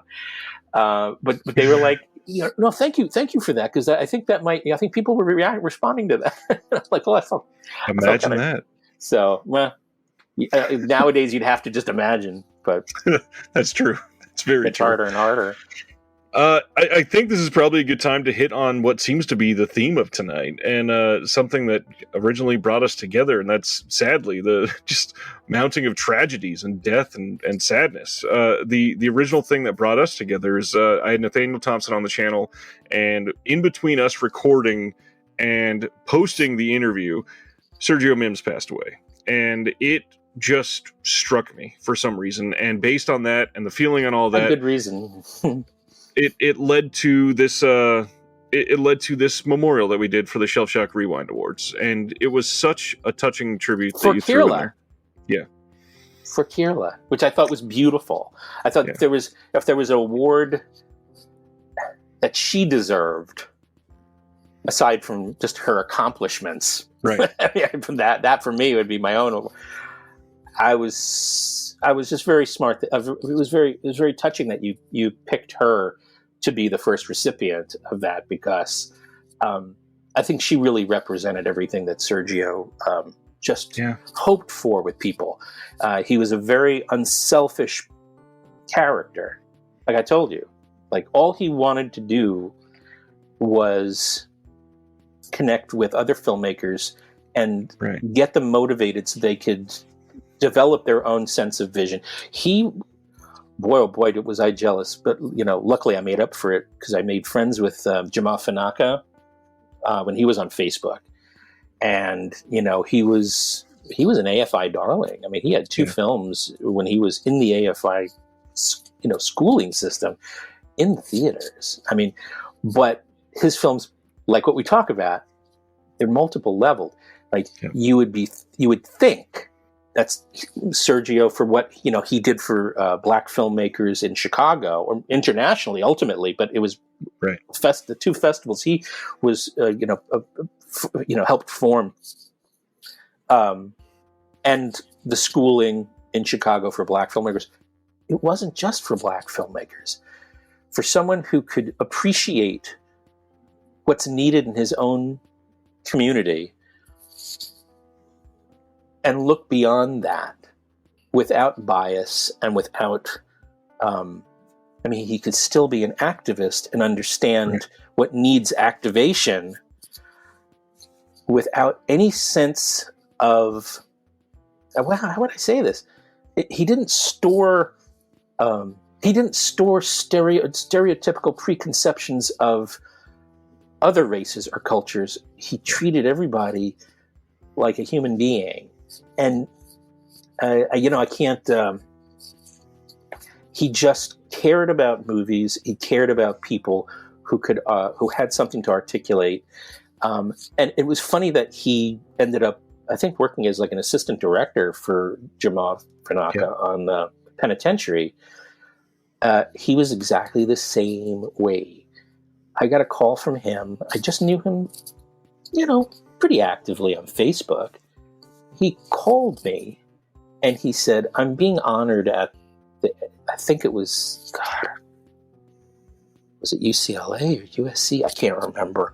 It was a long time ago. And he said, do you want to come down? And I'm like, yeah. I mean, there was no, I mean, I'm not going to say it's colorblind, but it's certainly individual blind. I mean, they cared about people. And, to me, that's, it's what I grew up called a mensch, as a human being, a person.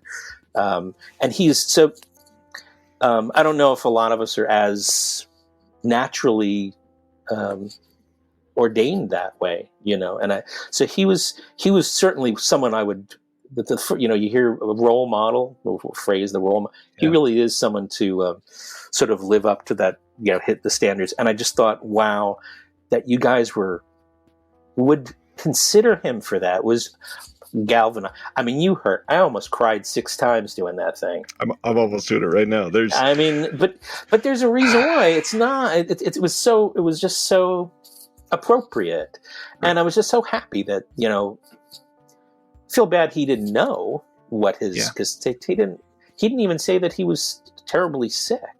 I finally met him in person at the TCM festival when he came and he introduced The Slender Thread, I think, and Lilies of the Field.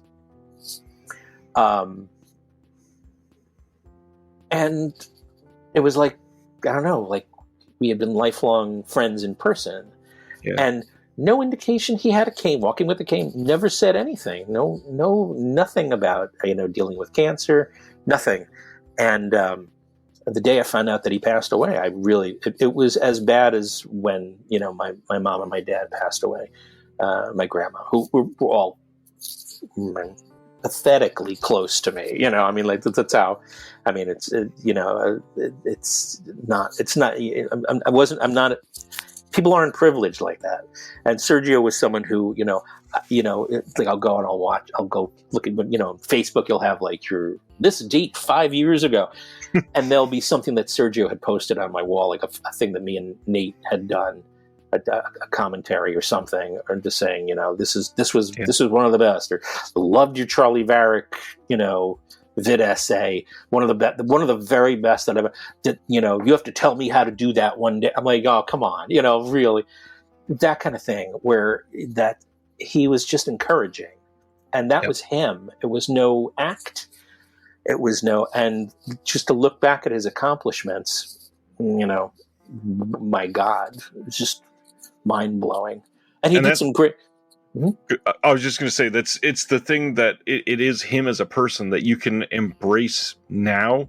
And I'm sure I'm not the only one, but the moment that the word came out, I started just ingesting every single thing that he had done again. And good. The probably 60 days following that, listening to great interviews, to commentaries, to things that, thank goodness that he was alive during the internet and we have his voice captured in so many places. And I could just hear that same consideration and complimentary attitude about every single thing that he ever laid eyes on. I'm really glad to hear this. You have no idea. It's wonderful. I mean, he's a liberating soul. I mean, he really does. He does have that effect because he's very smart. I know. And it's this was a hard. And this particular year, I mean, it's a life. We're all going to go. What can you do? And then some of us will be blessed in how we go, and some will not. And but it in the meantime, it is very sad. I lost, in the last, while I was doing my work. See, this is weird. When I'm doing this work, it's terrible because it's always the most distracting thing. I had two funerals. I had two funerals to have to go through while deadlines had to be pushed. Right. Because, and I'm like, I mean, what can you do? I have to organize one. Yeah. And it was just a nightmare. Five close friends. And then you have your influences, or people like Treat Williams, and you take it for granted because you don't think they're going to go. Yeah. But when they go, you start to go, oh God, my heart is just an excavation site now. Where did that go? Plus, silly thing. I don't think it is. I love my dogs. Like they're my life. They're there for me. Why, I mean, and they're not just like cute little, they're not objects that I own.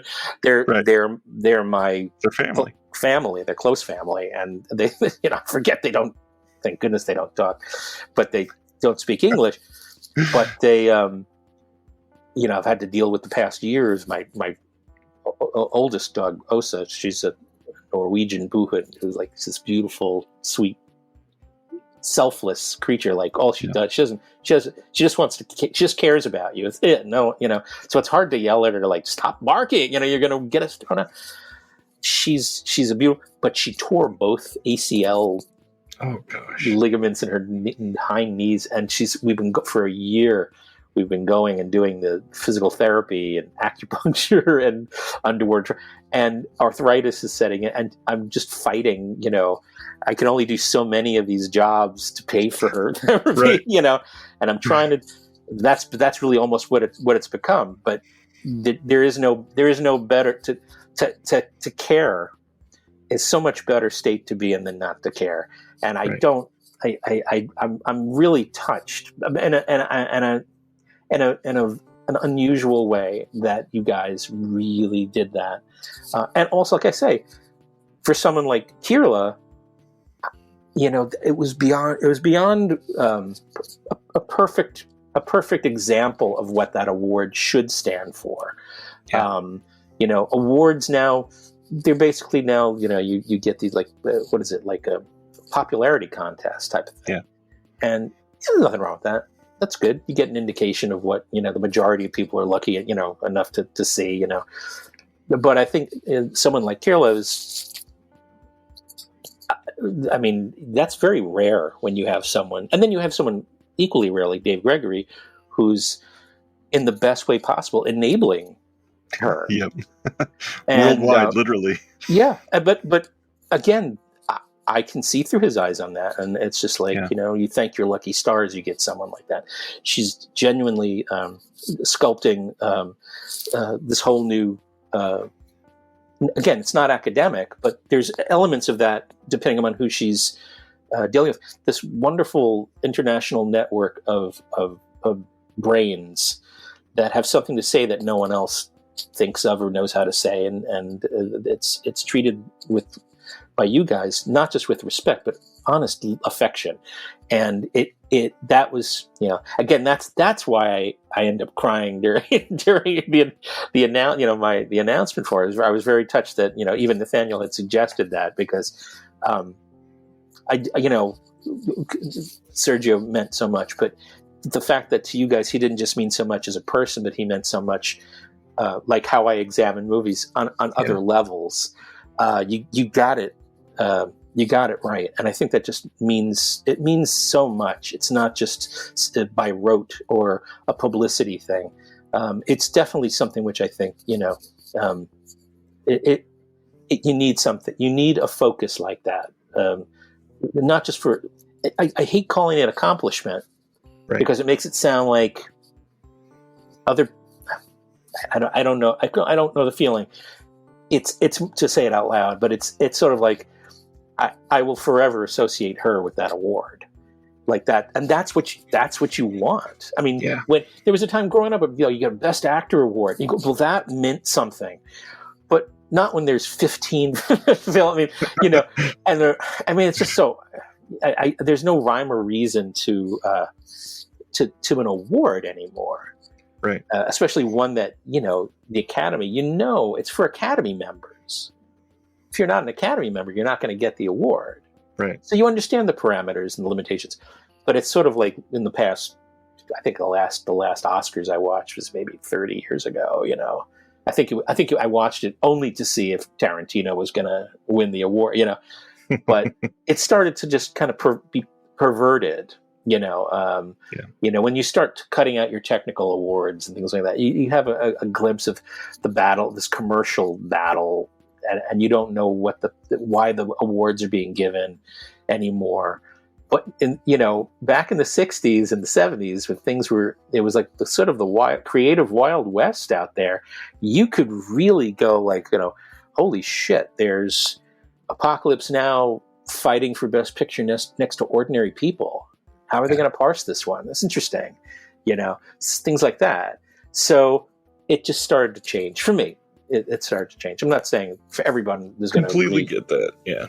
But, and I really wanted to bring up the awards, not even for the awards aspect, but the necessary memorialization that we are doing for some of these people. And that's to bring it back to you, like the interviews that you've done, the documentaries that you've done, the context and personal history behind these is what makes this have substance. I mean, there's so many people you brought up just a minute ago that we're losing our influences, and I'm of a younger generation, and so I've witnessed my influences losing their influences, and now we're at the point where we're losing major influences like multiple times a week right now, and it's going to get worse. And if we don't have physical media capturing the voices of some of these people, we're never going to hear the context behind these. We're never going to hear their personal opinions. Yeah, it was Michael Tuckner. Good deal. How come I'm not on that one? Anyway, I'm just. You're right. We just lost Barry Newman. Yeah. Treat this week. Yeah. But Barry Newman is. Have you ever seen you'll get a chance to see The Lawyer if you never saw The Liar in the Sidney Furie box set. Yeah. That is, I mean, it's inconceivable, some of these, but and that's just not a character that he creates and he shows up and does, like I said, he has to become someone that the director is also envisioning. And that's when you notice that this guy's going a little bit beyond where most actors either know to do or are allowed to do or encouraged to do.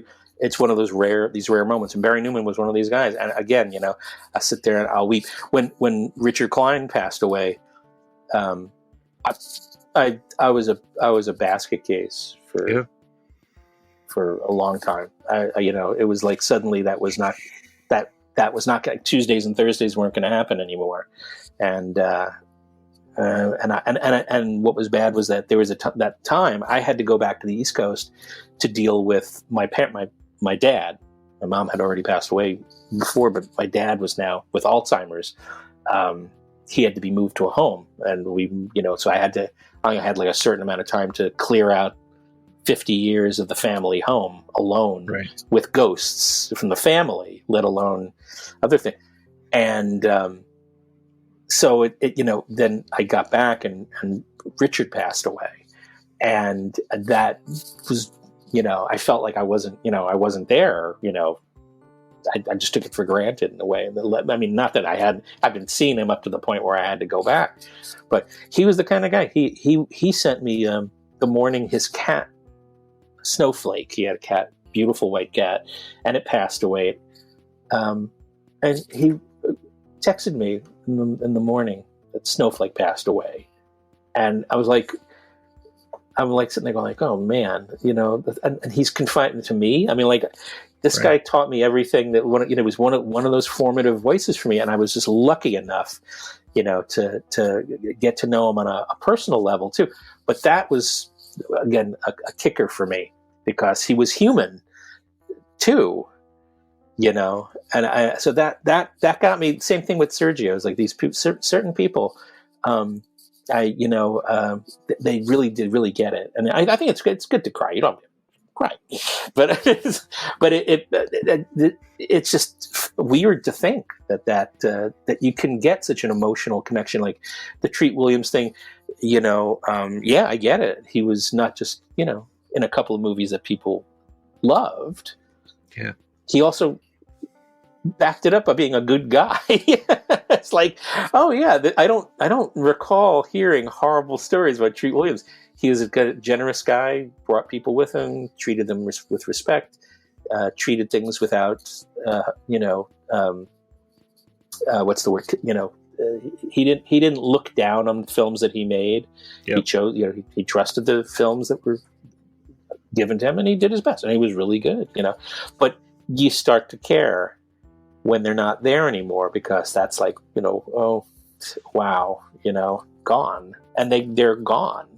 It's hard to get it. Movies, that's the one thing about film which is sad, is that you're introduced to another world, and then you realize that it's a world that's created by people. Yeah.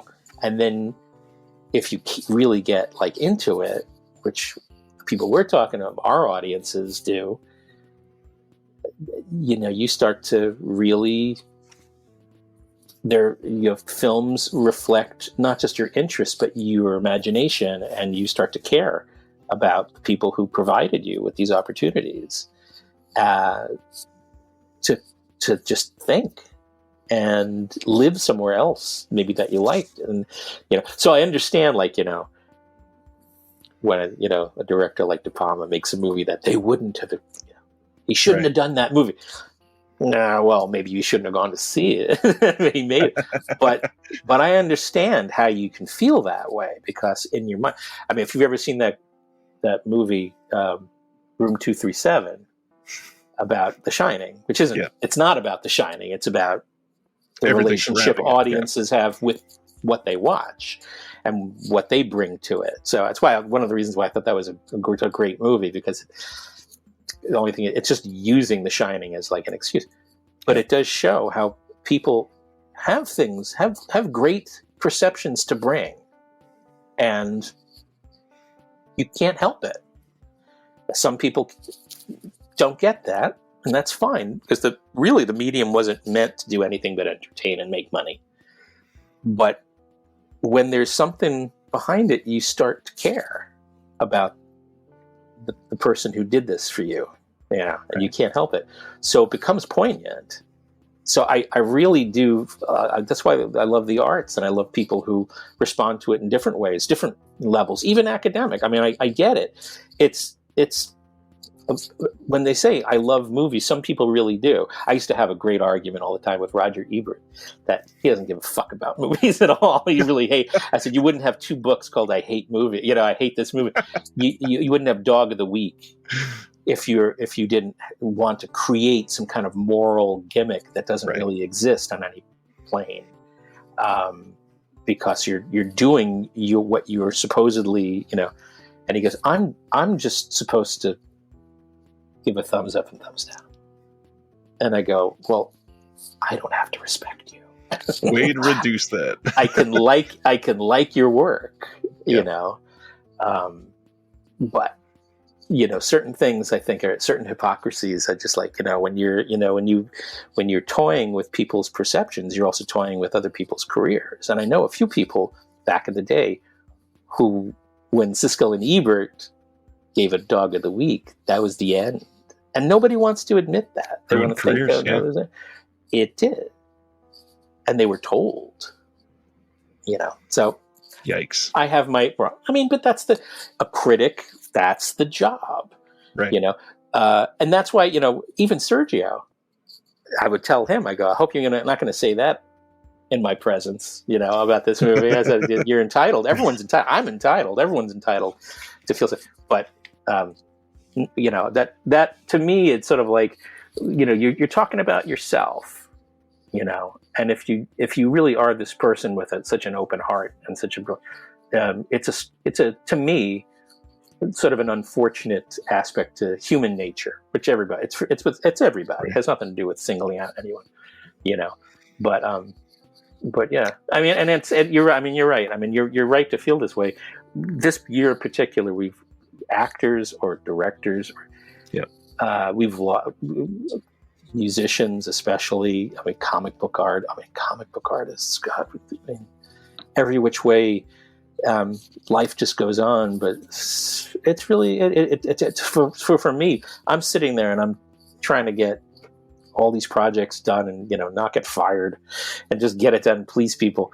And all I'm doing is like, I have to do this, like maybe I have an hour while the guests are, when they're out getting the food for the guests for the funeral, afterwards I can go and get the scene done, cut. And this happened when, just recently, a couple of years ago, I had a thing with my, I have bad food poisoning, but I also threw up for 40 hours. And this was after like maybe every couple of years, something would trigger this, and I went to the doctor and he's like, okay, well, that's Cedars. And he's like, okay, well, this is the very worst damage to an esophagus I've ever had to deal with. This is, we rate them on like, A, B, C, D. You would be like a D minus. And so I'm like, and I couldn't at the time after this happened, I couldn't even swallow. Like I tried to swallow a thin sheet, tasted good, a thin sheet of deli ham, almost choked to death. There was a stricture. So I was in the hospital editing the Play Misty for me. The hour and 20 minute thing. Play Misty from feature length vid essay on Play Misty for me for Kino, and I'm in the hospital. I'm like, oh, okay. And this has happened a couple of times. This is really, you start to. That's why because I think I've had this like sort of like an extended brush with mortality, and caring my nieces, my nephew, my sisters. What are they going to do if I, I won't see them for sure, but I can't. I can only hope that they would miss me a little bit. Right. But I don't know if anyone who listens to my commentaries would miss me. But that's it's part of par for the course. Well, on that note, if I could emulate Sergio for a moment to bring a close to this topic before I lead into one final thing, and I give you your Wednesday night back, in sort of reverence of something that you just said a moment ago, I'd like to hijack something you said and give some feedback and say, in honor of Sergio, thank you for the perseverance through the year that you've had, for the perseverance through the life experiences that you had. And one of the things that you just mentioned a moment ago is one of the things that has always hit me about your work. And that is creating this world that you are visualizing for somebody else that we can realize is not real, like when we're watching a film. And for somebody like me that didn't have the privilege and honor of growing up in a family where they could feel accepted like you, or could feel influenced by film in the way that you were, you are delivering that to another generation, and I'm so grateful for what you've done. Ditto. You do, but I appreciate that, and I really do. And it's the same thing. I mean, you should feel the same way about what you're doing. It's reflexive. I mean, so again, you're saying that about, and I appreciate it, but I really do feel that way about you, and I think I mean, and it shows. I mean, a lot of my colleagues who have been here. They feel they think that they know that they're feeling like they're finally in touch with what they're hoping for. Not just people listening to what they're saying, but also another friend that is now made. So it's like this is in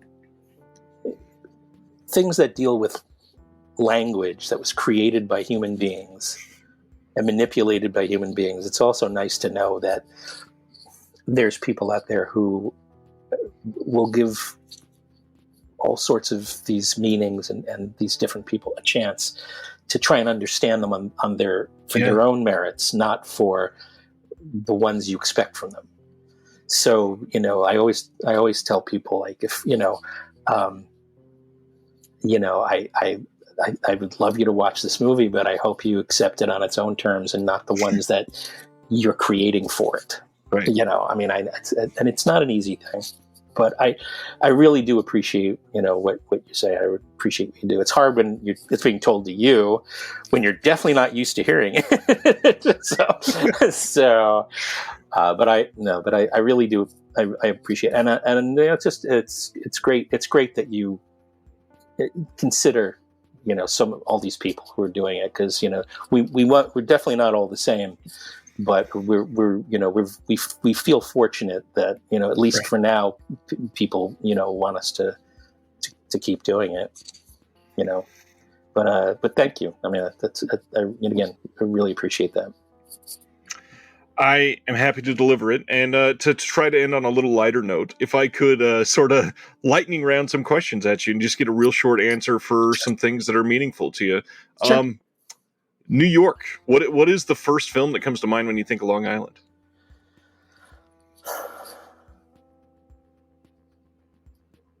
It's silly. Luna. Bertolucci's Luna. How about... I was turned away. I was turned away with my dad. We wanted to have a bonding. So we went to go see Apocalypse Now at the largest screen on Long Island at the point, is the Syosset Theater. It's like a 45-minute hour drive on a Sunday morning. He just wanted to go. He didn't care. He just wanted to be. Right. That was his dad. And we were turned away. It was sold out. The line was for like the next 3 showings wrapped around.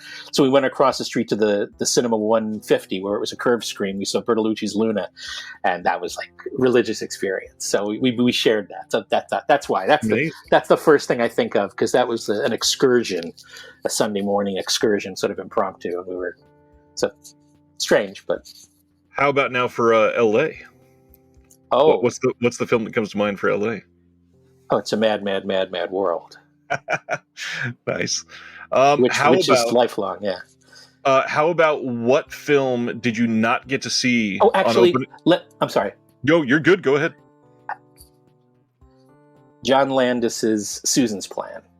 If you have to talk about L.A. specifically, one of the very best films about L.A. A disturbing. It's like watching a like a daily episode of something odd, like the news on KTLA actually come to life. If you haven't seen that, it's a really... I've not seen that. It sounds incredible. Yeah. It really is. I mean, I actually I couldn't believe Nastasia Kinski, I thought was really brilliant in it. And the film's been derided and mocked for a long time. But I actually was given a moment where I could tell her this over dinner. I was invited to the Italian film group down in Westwood, and they had a little thing afterwards, and Nastasia Kinski was there, and I said, well, I got to tell you, it was one of the most difficult parts I could possibly imagine an actress trying to do, and such tonal shifts. I said, but I really thought you were quite brilliant in that. This was like an hour later, I feel a tug on my shoulder, and she's like, I just wanted to thank you for that. I never heard, and no one ever, I didn't even know. That's the last film anyone would have noticed me in. And she was really great. But that's L.A. That's in L.A. That's like Alan Rudolph, Welcome to L.A. or Licorice Pizza. It's at that level of unique. John Landis really, I think went somewhere dark without having to, change what Los Angeles is really about. And it's a great movie. It's inherently very dark in LA.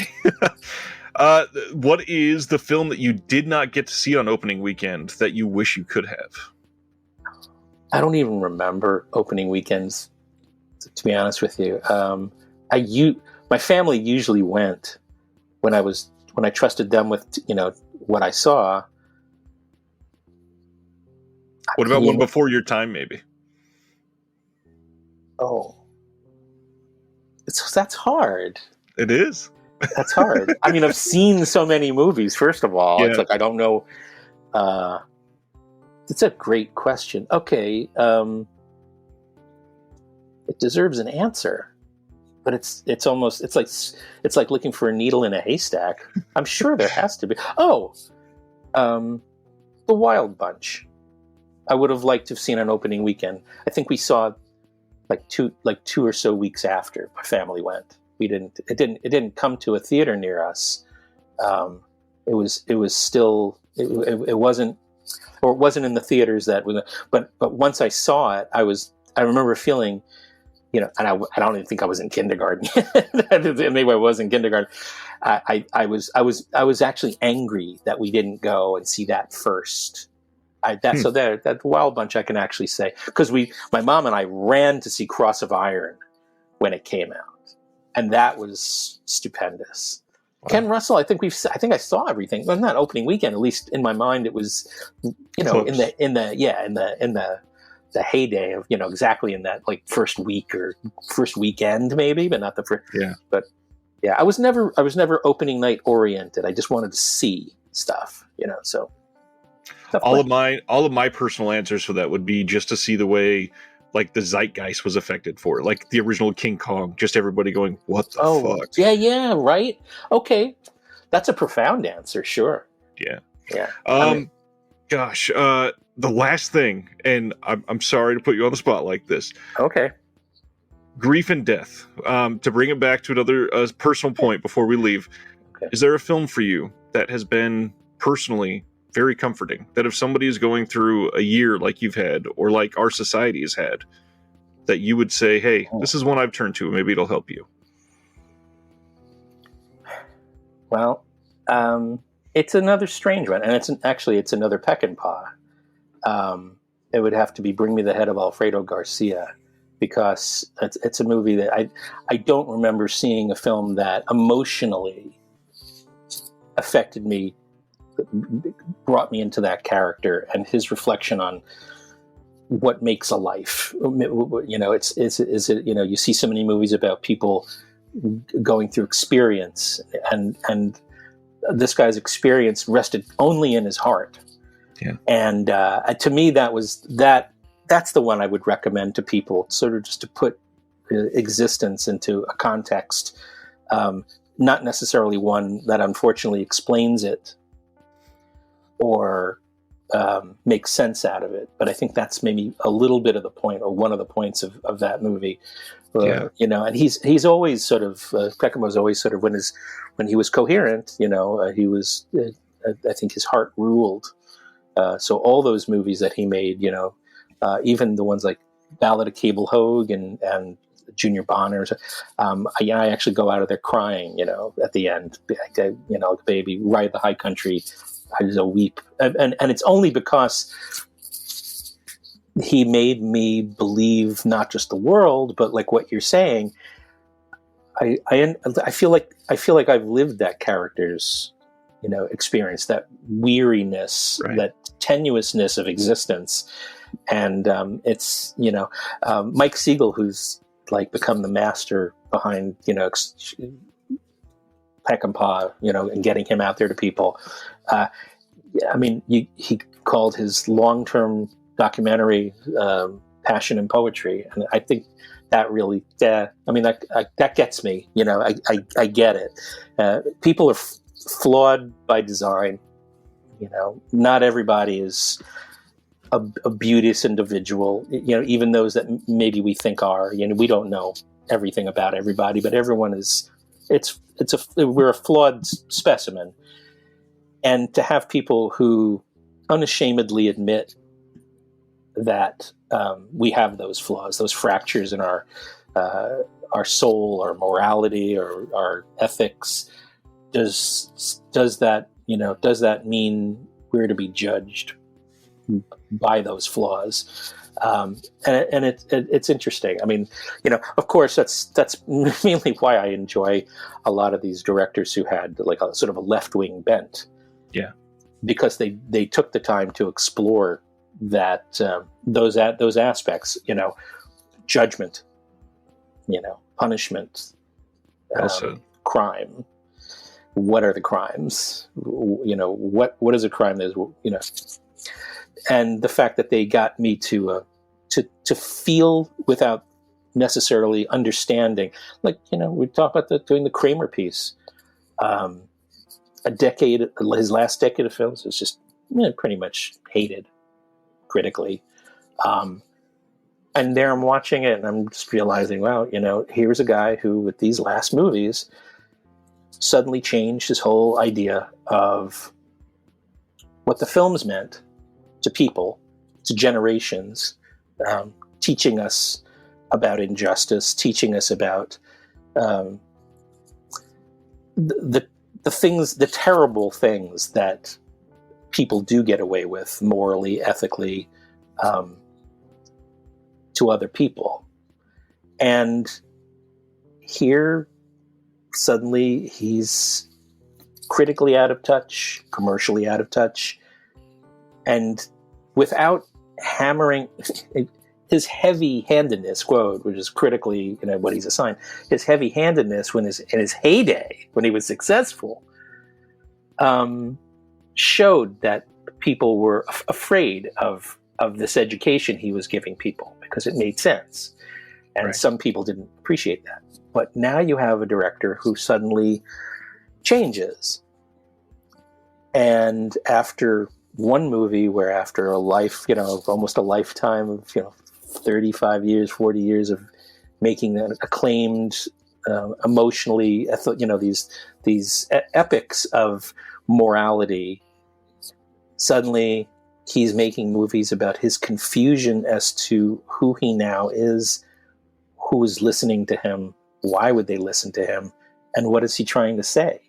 All of those movies are predominantly about that confusion, especially The Domino Principle, and especially Runner Stumbles. Runner Stumbles, you can watch on a superficial level and go, all right, all right, well, the hairstyle isn't quite 1920s for Dick Van Dyke.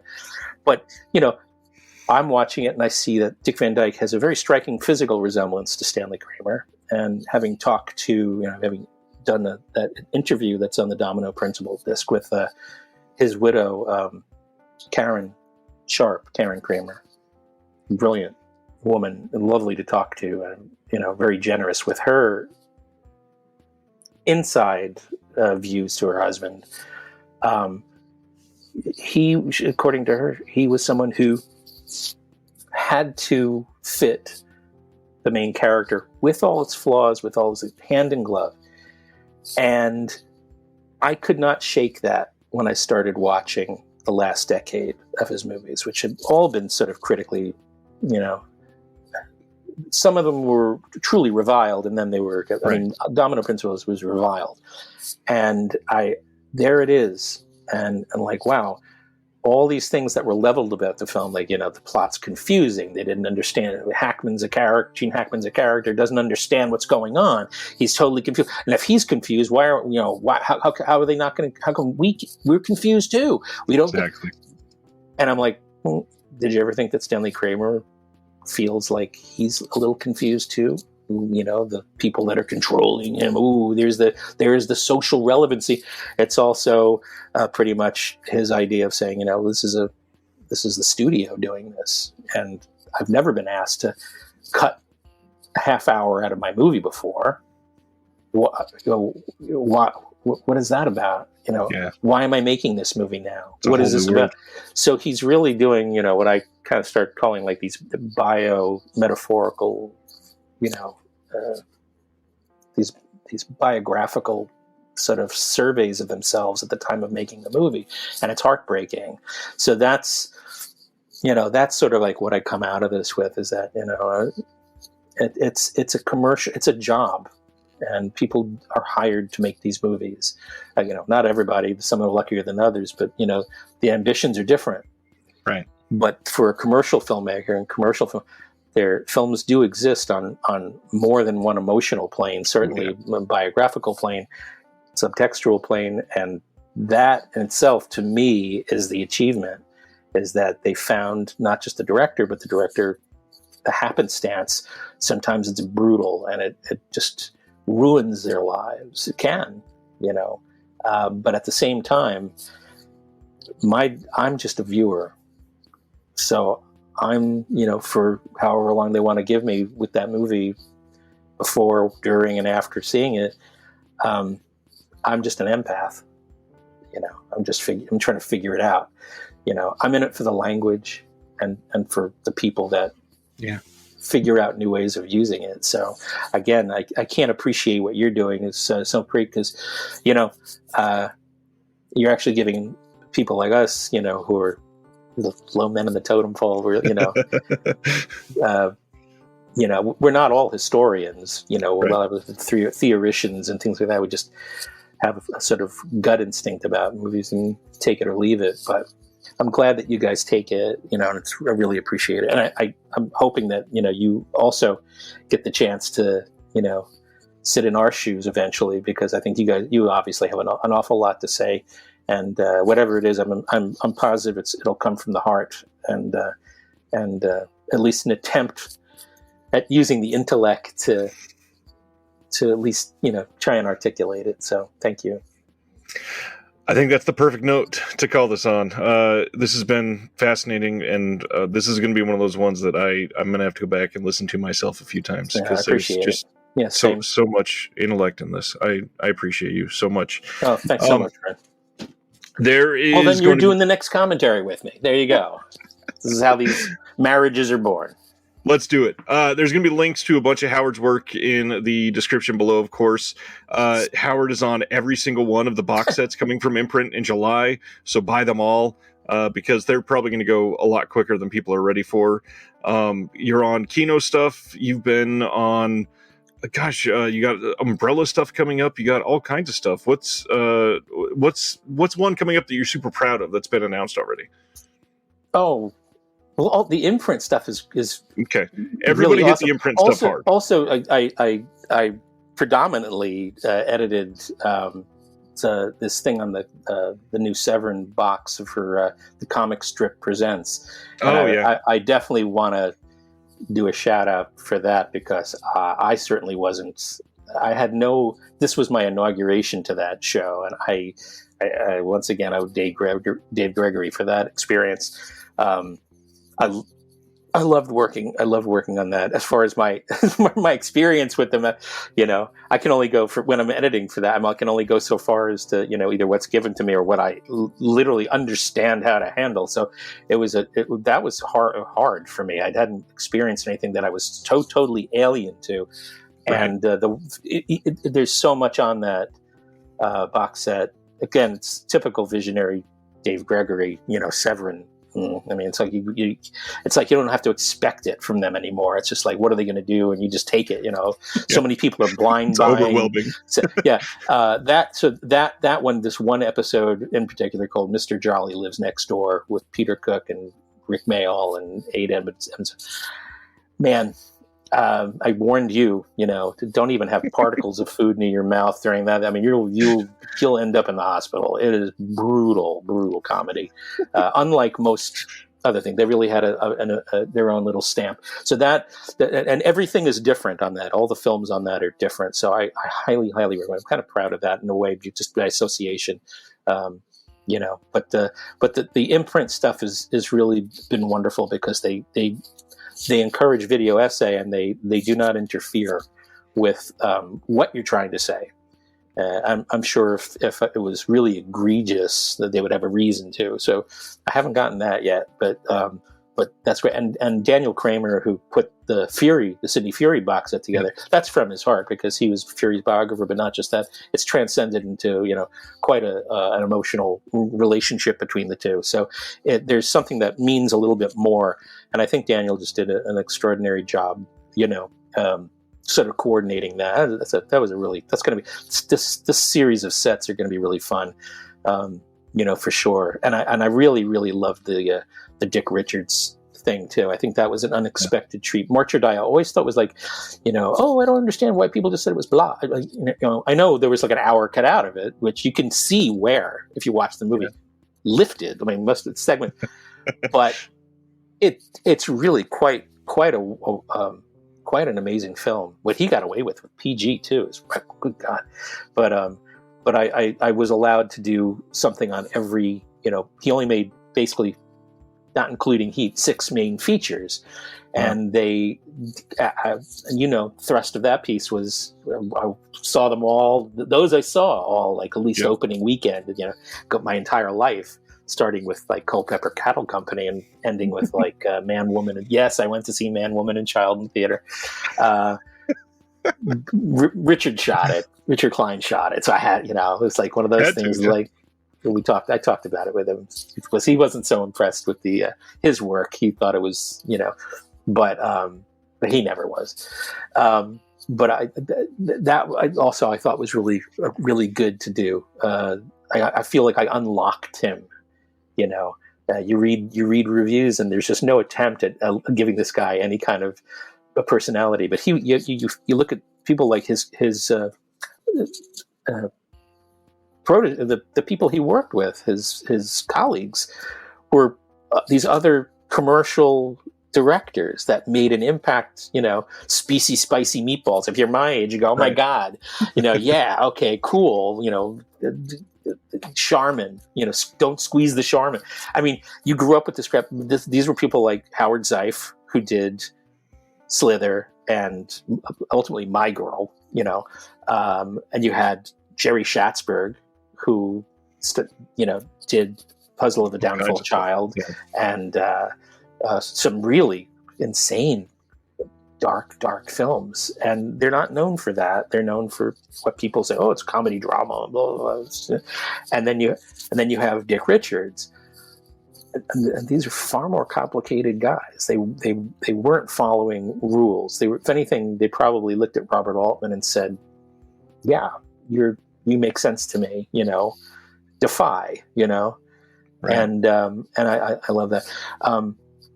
I do. I wasn't like this some years ago, but I do feel there's a great hope for cinema, especially in what's coming out on Netflix and stuff like that. I mean, I like there a lot of the series that I'm seeing. Not everything connects with me, but like certain things really just wowed me lately. Vince Gilligan, I just don't understand how someone has a brain like that. And there's tons of dummy deaths in his movies too, making it even more complex.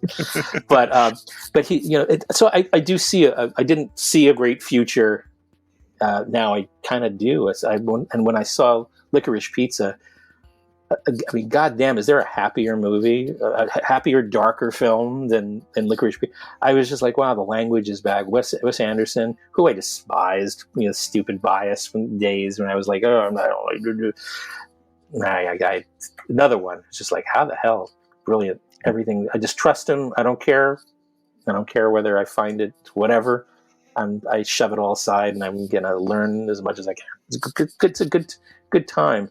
I just hope they all last. You know, I would agree there. I don't want them to go away. But thank you. Again, thank you for your time.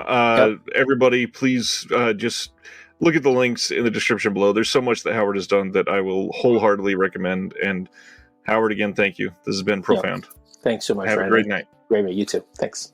Thank you for listening to the Disconnected Podcast. There's one big thing that you could do to help the show, and that is to leave a rating and review on the podcast service of your choice. Thank you.